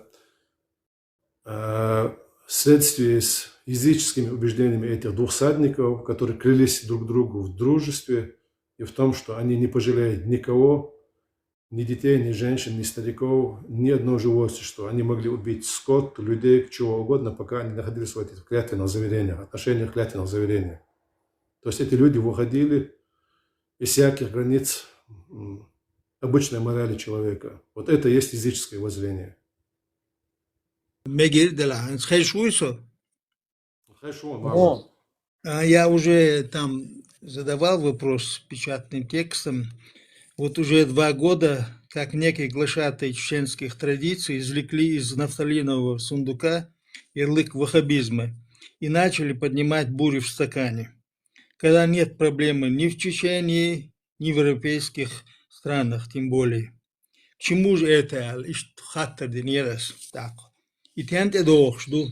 это к тому, что некий Руслан Халил Марзбек дня 4 назад, 20 декабря 2024 года, сделал публикацию. Так, первым в начале своей публикации он задается вопросом, многие, возможно, задаются вопросом, а можно ли запретить ваххабизм в России? Этот вопрос волнует многих мусульман. Опыт некоторых стран Средней Азии, так как Узбекистан и Таджикистан, где начиная с 90-х годов прошлого века, с этой идеологией и ее последователями велась жесткая борьба. И сегодня на территории этих стран, в частности в мечетях, мы не увидим пропаганду этой идеологии. Так, я там пишу свои аргументы, привожу, спорю, да, и в конце концов он пригрозил, что меня заблокируют. Короче, он аргументы против своего высказывания он не хочет. Потом 25-го, сегодня, опять он уже в заголовке у него публикации, пишет он, сегодня чеченский народ снова стоит перед вызовами. Меняется мир, меняются угрозы, меняется способ давления на наши ценности и нашу самоидентичность. Но одно остается неизменным – сила чеченцев в вере, чести и единстве. В общем, прикрываясь вот этими высокими такими высказываниями, они ведут определенную работу, вот как Джамбулат, ты сказал, это явно от спецслужб идет. 2 года назад я заметил, как Радио Свобода, так называемая, пошла, и вот эти все любители чеченских традиций, в кавычках, сегодня начали за здравие и закончили за упокой. Теперь они активно, все хором, дружно выступают против ислама, критикуют там пророка, саллаллаху алейхи вассалям, критикуют там содержание Корана, называя это сказками. Вот что ты думаешь насчет этого? Ведь дома сейчас нет ваххабизма, скажем. В Европе вообще близко нету того, что они тут нам приписывают. И тогда еще, после Первой войны особенно, это все раздулось с подачи Кадырова Ахмата, который мечтал прийти к власти и сначала залез чьет, как говорится, в голову Масхадову, а потом, как он его принял, не прошло много времени, и как он настроил всех против всех у нас в Чечне. И вот до сих пор, ну это после того, как они типа сказали, что мы уже победили ваххабизм, все, не надо умирать никому. Теперь снова они подняли вот этот ярлык. Чему это? Вот у меня вот такой вопрос, Джамбулат, если слышишь. Махмуд, слышно меня? Ага, слышно.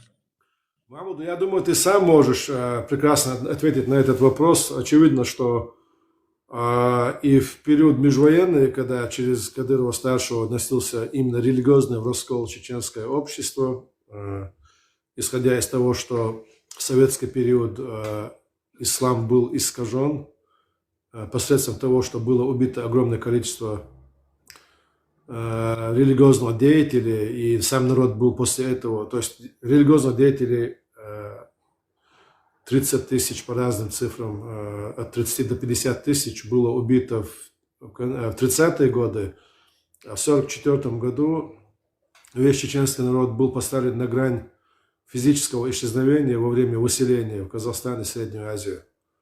Вот когда вернулись, было не до религиозного вопроса, народ просто физически выживал. А в 90-е годы в связи с независимостью ислам уже после падения железного занавеса, когда религия же она возобновляется или же восстанавливается не посредством книг, а посредством носителей знания, ученых.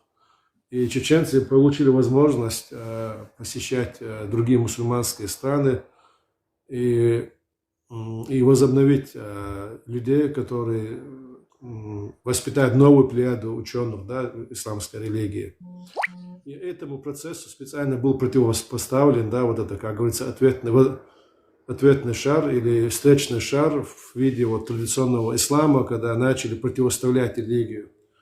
Хотели внести религиозный раскол, у них не получилось это в 90-е годы. Я говорил о самой такой очевидной попытке, это военный конфликт в течение одной сутки в городе Гудермес, который удалось подавить, несмотря на недопонимание вот этих, то, что происходит, потому что многие были приверженцы, как это правильно сказать, ну, заблуждений в исламе. Большинство чеченцев было тогда последователями заблуждений в исламе. Были те, кто были сторонниками вот исламской реформации, ну и среди них были люди, которые выросли не в Чечне, которые при том, что имели они, может быть, добрые намерения возобновить религию, единобожие, но не учитывали традиционные какие-то особенности чеченцев. То есть перегибы были и с той, и с другой стороны, но чтобы вот этот разрез воткнуться или втиснуться в ряды чеченцев через вот этот разрез, были использованы люди, которые заранее были завербованы, которым было дано определенное задание усилить раскол по данной линии. И сегодня мы вновь видим, что вот опять делают акцент на религиозный аспект. Поэтому я сразу сказал, что как эти люди стали более активными, как они здесь начали сперва очень аккуратно, тихо, под масками, а потом уже и более откровенно вести свою пропаганду. Нам уже, людям, которые имеют опыт, которые уже на своей шкуре ощутили, да, вот здесь вот этих российских спецслужб, когда взрывались дома в российских городах, мы и тогда знали, что это работа российских спецслужб. Но донести до мира это практически было невозможно, несмотря даже на то, что были такие провальные операции, как Рязанская, где под видом сахара подкладывали работники ФСБ или тогдашнего ФСК гексоген под жилые дома. Несмотря на то, что офицер, который был шокирован этим, бежал на Запад и опубликовал книгу, все равно до массового, до европейских, до европейского сознания довести это не удавалось. Только понадобилась широкомасштабная война в Украине, угроза всей европейской идентичности, европейской безопасности, чтобы понять, хотя бы задумываться над тем, что вытворяют российские спецслужбы над своими соседними или порабощенными народами. А мы, которые прошли через это лет 30 назад, мы уже, как первый чих, слышим, мы уже знаем, откуда ветер дует. Да? И, конечно же, я не имею никакого сомнения, что эти люди очередная, это очередная программа, это очередной проект российской спецслужбы. Джамбулат, поскольку в самом начале своего ответа ты сказал, что, в принципе, ты сам, мол, можешь ответить на этот вопрос, я добавлю немного. Да. Я думаю, что это все по причине своей несостоятельности. Они начали цепляться за этот так называемый ваххабизм, как за спасительный круг сегодняшней ситуации, начало поражения России и печальных последствий для себя.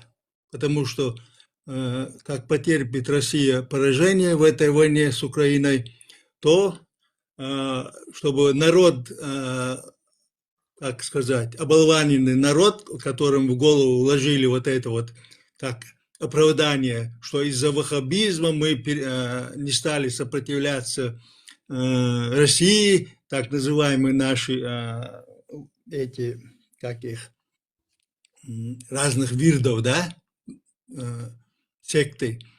Для них, видимо, это опять они вынули вот этот свой ярлык. Ну, как ребенок, когда начинает плакать, ему конфету дают. Вот точно я думаю, что спецслужбы России надеются таким образом удержать в своей узде этот чеченский народ у нас на родине. Вот так я думаю. Махмуд, ну, ты прав в том, что Россия все свои заготовленные проекты обычно не заготавливаются на тот момент, когда общеналаженные, то есть действующий государственный механизм, когда начинает давать сбои или когда грозит какой-то период нестабильности, они достают из своих загажников вот эти заготовленные проекты, чтобы обессилить на переходной период, на период до восстановления функционирования своих государственных имперских структур. Им нужно вести раскол среди народов. Даже вот помнишь, была проблема с границами между Чечней и Ингушетией в 2018 году. Это же тоже было неспроста. Это было в преддверии войны в Украине, масштабной войны. То есть война уже шла 4 года, гибридная, а перед тем, как откровенно вторгнуться, и Чечня всегда является ключевым элементом на Северном Кавказе. Проблема же была не только с Ингушетией. Также мы помним конфликт на границе с Дагестаном, это Кизляр. То есть эти моменты, они взвели механизм. Если что, регион можно будет взорвать. И заготовки могут быть разные на основе этнического характера, межэтнические конфликты, территориальные конфликты, религиозные конфликты. Джамбулат, Баркал, я хотел бы тут все-таки одного из таких заблудших, кому в голову вложили вот это, вроде бы человек образованный, вроде бы нет никаких причин, чтобы примкнуть к этим безбожникам. Вот, например, 21-го свое видео вложил один товарищ, нам общий знакомый он. Это второе обращение ветерана написано там у него на ролике. И вот на чеченском я сегодня ему написал свое мнение. Я хотел бы это зачитать, чтобы через этот канал, чтобы услышали люди. Дэр Хосан Волу, Санак Ваствар, Вайнуахчи Айда Дочхайна, Ахсан Бусаб Диня Дюч Дерш, Тюрниш Дубохш, Лилш. Мелла Дудаен Рез Ячтобен, Дэр Шуц. Дэр Шуашца, Кесткес Воушкич, болгарский гостиниц Олч Цина. Инцам Вац Ицу Киетмях. Дал Эбюч Ноука, Нисвалаят Шлилшу, Амма Мокшлаят Янни. Дэр Вусо هو دال سان سمجري لو تريتي الخيتش قنوة دعس أنوة أوت ها وقه ولش وشيك بولش ليرمنا هيك مل كيد ويستولسو شيء ما خل شو مس وش ديشر ت بلغ ت داغر ت دعني سوغياتش ليلا إذا أما شو مسو جمخو بول وجري شيء قل نيقتيح قعوكش بو ما خل جو إخرتح جوزغتيح قياتش جيم ولا إياي إغليل وتشون دوخكو والي توبنس دعا داي تنول جستر ديخ حج هو تمجر ولاتسلي هو حسن ميال بيرش فيترانش خيل خاء مو فيتران ميال فيترانش خيل خاء تخونا تابوتش ناخن ديل دوح سوالا هاي وقولش بشي دوح متول ديت كوارت بوت يوز دوت دال سديش دول قميلش خيل ديل واتس بان خيل بول كومونيش شاش قنبل لزرو لاتش قيتوخ سدوتش اوي بوجي موي بوخش بل دعبو اللحون هاي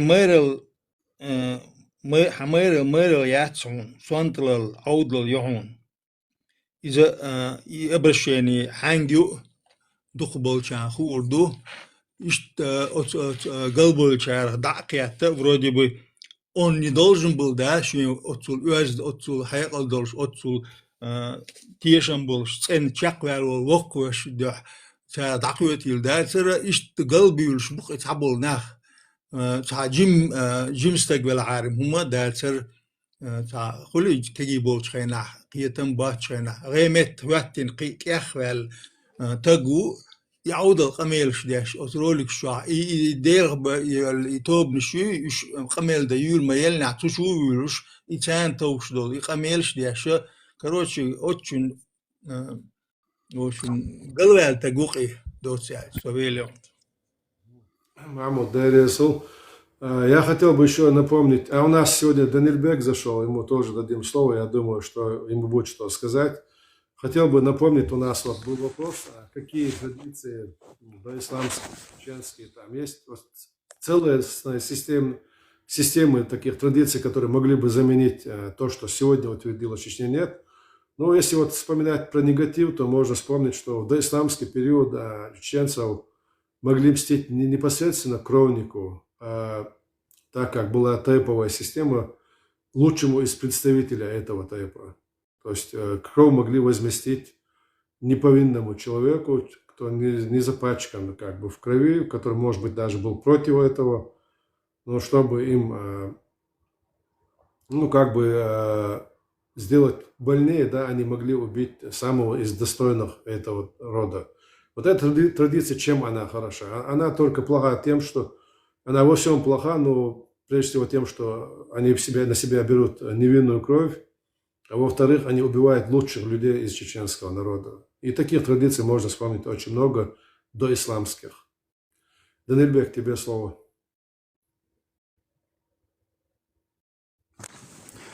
Ассаламу алейкум ва рахматуллахи ва баракатуху. Осо марша волш. Ту алфази мухас. Дикхэшона. Насчет сегодняшних таких, даже, как я сказал, язычников, у меня бывает всегда вопрос, кто их не бог. Они говорят, у нас какой-то бог был, но кто это, как его зовут? Откуда они знают, что он был? Или книга какая-то есть, или какое-то писание есть, или что-то есть. Но сегодня, тем более, нет ни одного достоверного, не то что недостоверного, вообще никакого источника, что был у чеченцев какой-то бог.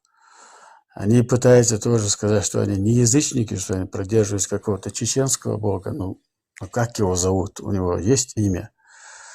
И у них практически нет никакого фундамента, на чем они могли бы что-то преподнести, чтобы даже людей обмануть. Единственное, которые люди, не знаю, чем-то запачканы, чем-то обижены или чем-то где-то какими-то спецслужбами взяты за что-то. И за каких-то подачках, они ведут эту работу, видимо. Потому что по-другому, не имея никакой основы, не имея никакой перспективы, не имея никаких сторонников, кроме тех, которые и так ничем не отличались, ни в чеченскости, ни в религии, ни в достоинстве, ни в профессии, ни в образовании. Но люди, сказать, полные нули, кроме того, что они как базарят, ничего у них нету. Когда задумывался над тем, например, вот много таких народов, которые родились, люди, у которых рождаются вне ислама, христианские типа народы, там, языческие, буддийские, индуистские, сколько угодно на земле. И всегда думал, наверное, как-то есть объяснение, но мне непонятно, чем же они будут виноваты в судный день, если они не смогли родиться, как чеченцы, допустим, или другие, в исламской семье. Но с течением времени ты начинаешь видеть и понимать, что нет никакой разницы, где ты родился, в какой семье. Конечно, есть приоритет в том, что если ты родился в исламской семье, у тебя есть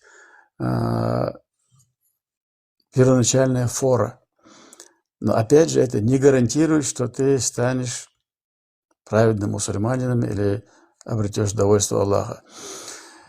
Из людей, которые находятся, родились в исламской семье, в исламском народе, с исламскими традициями, есть очень много, которые просто уходят, просто превращаются ни во что. И есть люди, которые родились вообще далеки от ислама, но по своим пониманию, по соображению, по своей логике поняли, что ислам – это истина, и пришли в ислам. Это люди, которые в своей душе желают что-то чистого, что-то праведного. И тех, у кого есть в душе это стремление к чистому, Аллах направляет, где бы он ни был. И Аллах уводит из людей, уводит, закрывает ему ислам тех, где бы он ни родился, в каком бы народе исламском ни родился, если у него грязная душа. Потому что есть нафс, эго, и есть рух, душа. Вот эта душа, если она потерпела поражение перед эго, перед своим нафсом, то этот человек превращается в язычника, в кого угодно, и начинает нести всякую ересь и чушь.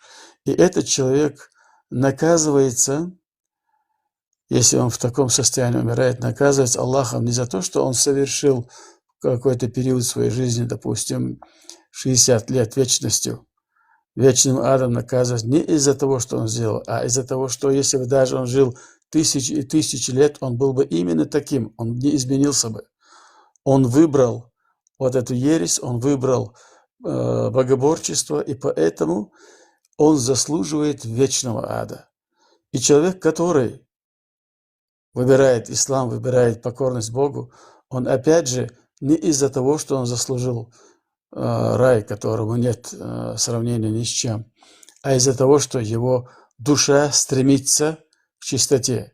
И Аллах помещает его среди тех, кто будет чистым и в раю. Поэтому вот это перетекание из одного в других, это уже Аллах алим, Аллах знает лучше, кому, где и как родиться, но тем не менее, опять же, сама душа человека от этого зависит. Где бы он ни родился, кем он станет, зависит от его души. Что в ней приоритетно, что в ней превалирует в этом человеке. Его чистая душа или его грязный нафс. Поэтому эти люди, которые из нашего народа уходят в ересь, в язычество, их надо отпускать и отрезать, и отдалять. Жить, как говорят они в обществе, они сами не будут жить в обществе, где им не место. У нас были люди, которые жили среди нас, были партийными, коммунистами, которые тех же наших алимов сдавали, доносили на них.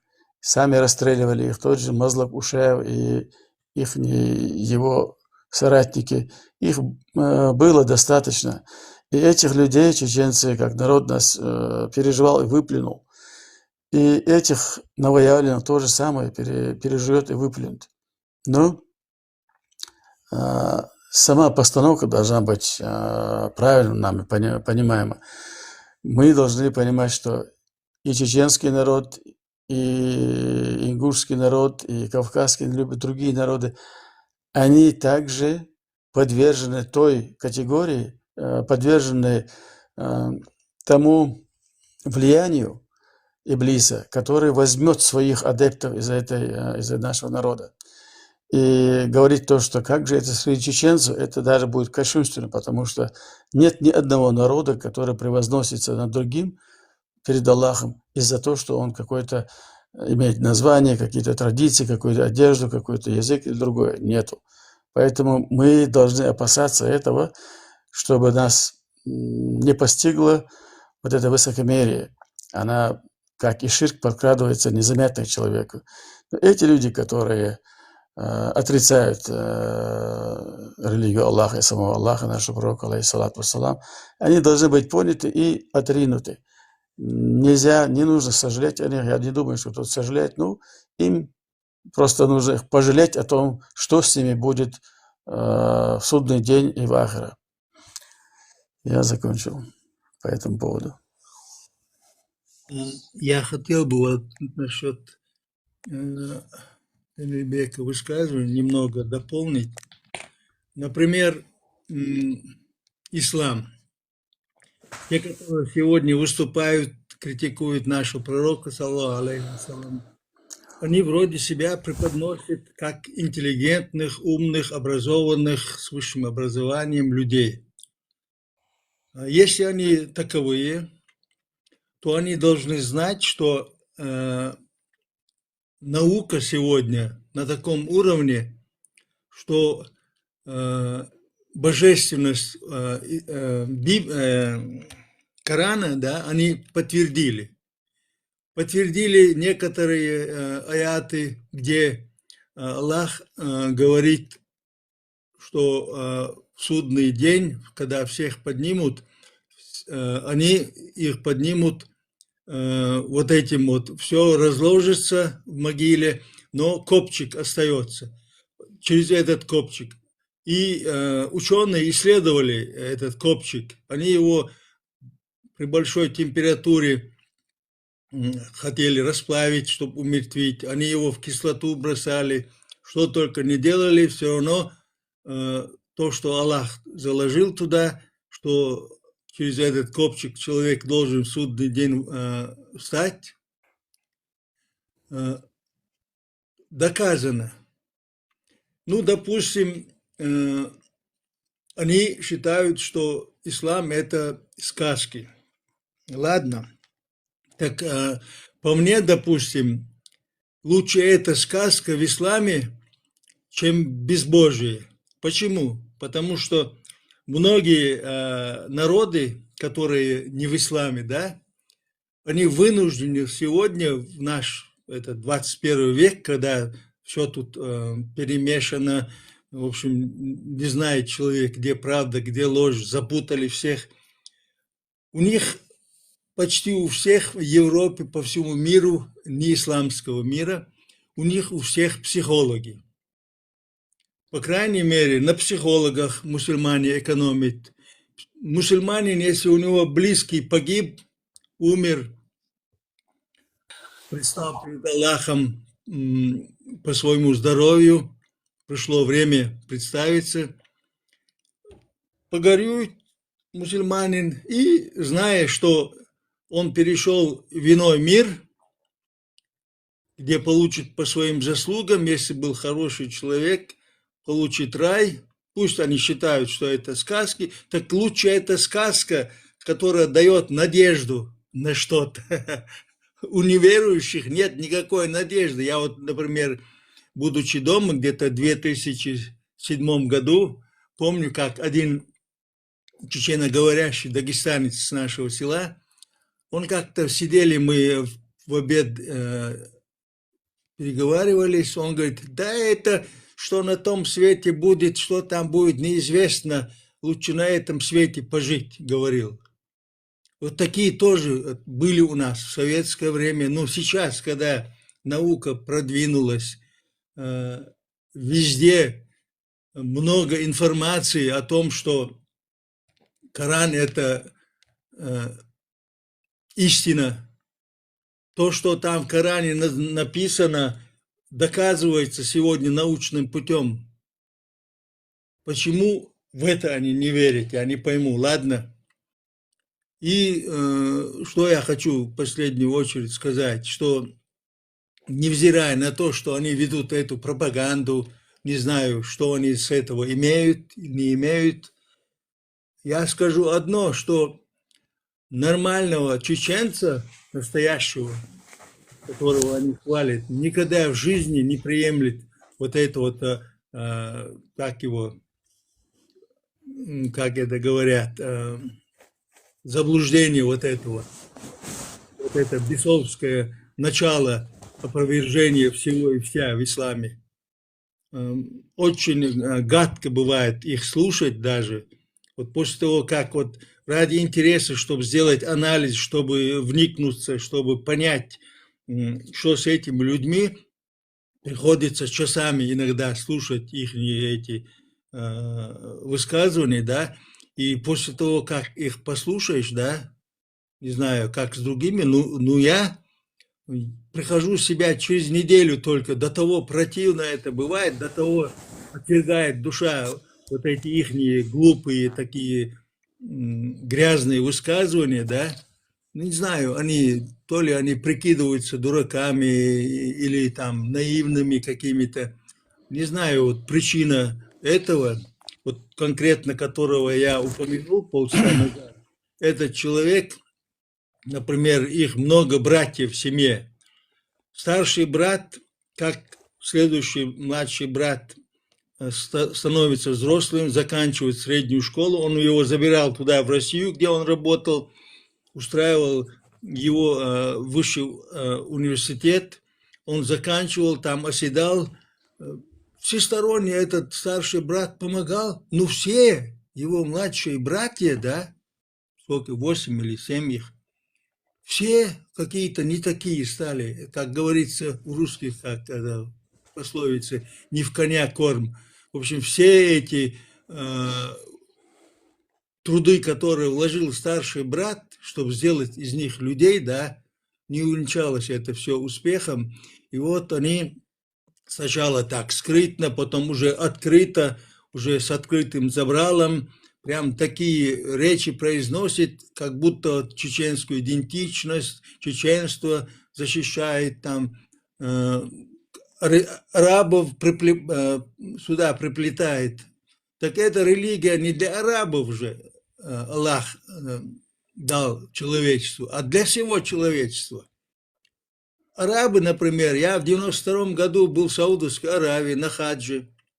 Я когда оттуда приехал домой, меня спросили некоторые там знакомые, ну как там арабы, как живут, что. Я сказал, да мне что-то ихняя богатая жизнь мне не понравилась. Я так думаю, что они подкаблучники Америки, во-первых. Во-вторых, чтобы не лишиться сегодняшних своих условий, хороших, бытовых, там, всяких, они пойдут на то, что разрешат и тебя, и меня убить ради этого.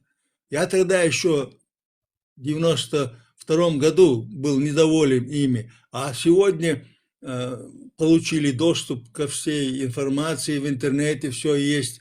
Сегодня мы узнали в мире, что творится. Вот эти трясуны головой, которые секта. Я думал, и шляпа у них, оказывается, это оттуда идет, от евреев. И другие там по всему миру, видимо, где-то, я думаю, что это привносили в нашу среду специально, чтобы отвести нас от главного, от служения Богу, Аллаху. И этим они, через эту религию, через разобщение, они добиваются разделения нас. А вот эти умники, да, они, по-моему, способствуют всему этому. И тут правильно Джамбулат сказал, и Денельбек, что их никогда в жизни в Чечню живыми им не дадут вступить туда, на землю. Всех, слава Богу, мы знаем. И я старый человек, неизвестно сколько проживу, но это мой завет. Пускай они держатся подальше от чеченского народа. Они очень-очень плохо себя ведут, и они потом на том свете, в ахират, получат по заслугам. Пусть они будут в этом уверены. Даже если они не верят в Аллаха, придется, как я тут говорил, неверующие там, коммунисты, комсомольцы, атеисты все время против выступали, но я видел в больнице, когда я по болезни лежал, как кричали они. Они тогда вспоминают про Бога, хотя они атеистами были. Вот так вот я закончил. Мамуд, есть один анекдот там, в котором все атеисты до тех пор, пока не начнется тряска в самолете. Данильбек, ты что-то хотел сказать? Если да, выступи. Потом к модераторам просьба. Мне кажется, сегодня тема достаточно хорошо раскрыта. После завершения выступления Данильбека, там, скорее всего, есть люди, которые дают запрос, чтобы сделать вопросы. Пускай они напишут в комментариях, что хотят спросить. Если это нормальный вопрос по теме, можно подключить, ответить на вопросы, и уже можно завершать наш эфир. Данильбек, Вестолом. Нет, я просто, у меня, видимо, нажался микрофон. Если есть что, можно добавить. А так, по-моему, я по этой теме сказал, что хотел. Ну, что, смотри там, так, наши участники, если у вас есть вопросы, не обязательно, чтобы это были чеченцы, кавказцы, люди других национальностей, которые нас слушают, пускай пишут свои вопросы или напишут в комментариях, что хотят задать вопрос или поговорить на тему, тогда у нас модераторы отреагируют. Те, из которых делают запрос, пишите свой вопрос. Непонятно, кто заходит, тут бардак делает, сбивает всех. Не, нам люди, которые матюкаются, переходят на личность, они нам здесь, в общем, не нужны.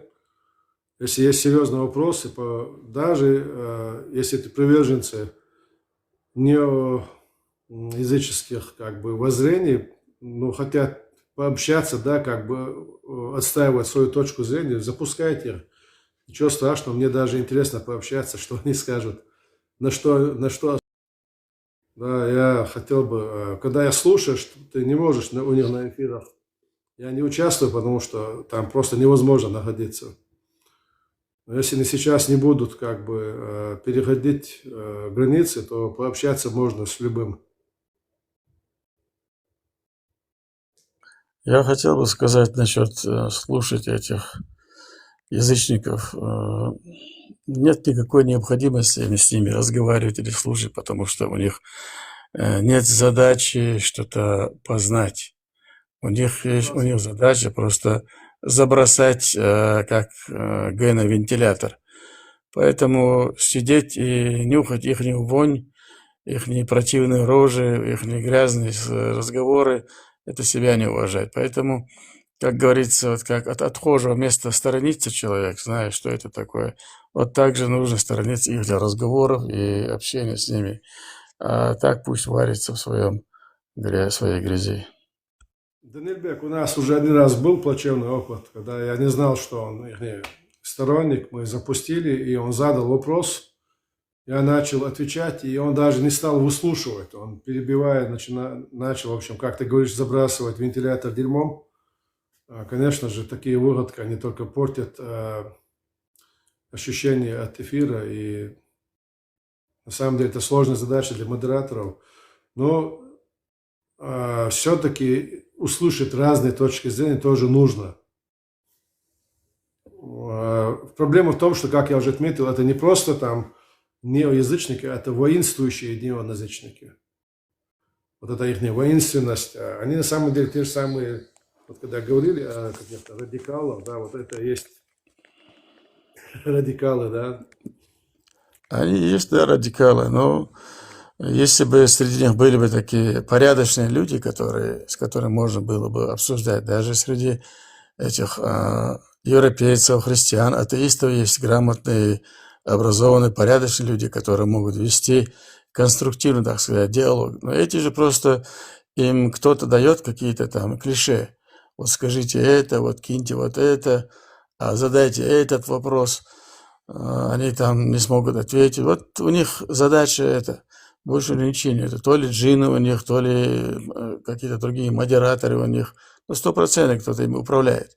Ну и своя гнилая натура тоже их ведет. Поэтому, а так, среди них нету никого, ни одного не слышно, чтобы они не поносили кого-то из пророков, из сахабов или из аята Корана. Так. Их слушать невозможно, потому что человек может нанести вред своей религии. Поэтому так слушать людей и с ними пытаться что-то им доказать, это ни в коем случае нельзя. Если, например, человек сидит и твоему отцу, твою мать, отца оскорбляет, ты же начинаешь кипеть, человек начинает кипеть. А тем более для нас более дорогий наш пророк, алейхиссалату вассалам, и наш Творец. Поэтому нельзя давать им возможность с кем-то, чтобы они проявляли свою эту грязь, особенно с нами. Хорошо. Есть вопросы? У Шурма есть у кого-нибудь вопросы? У меня нету. Сегодня эту тему очень хорошо раскрыли там. И как ты сейчас сказал, дать им слово, они наоборот начали тут гадость писать, оскорбления.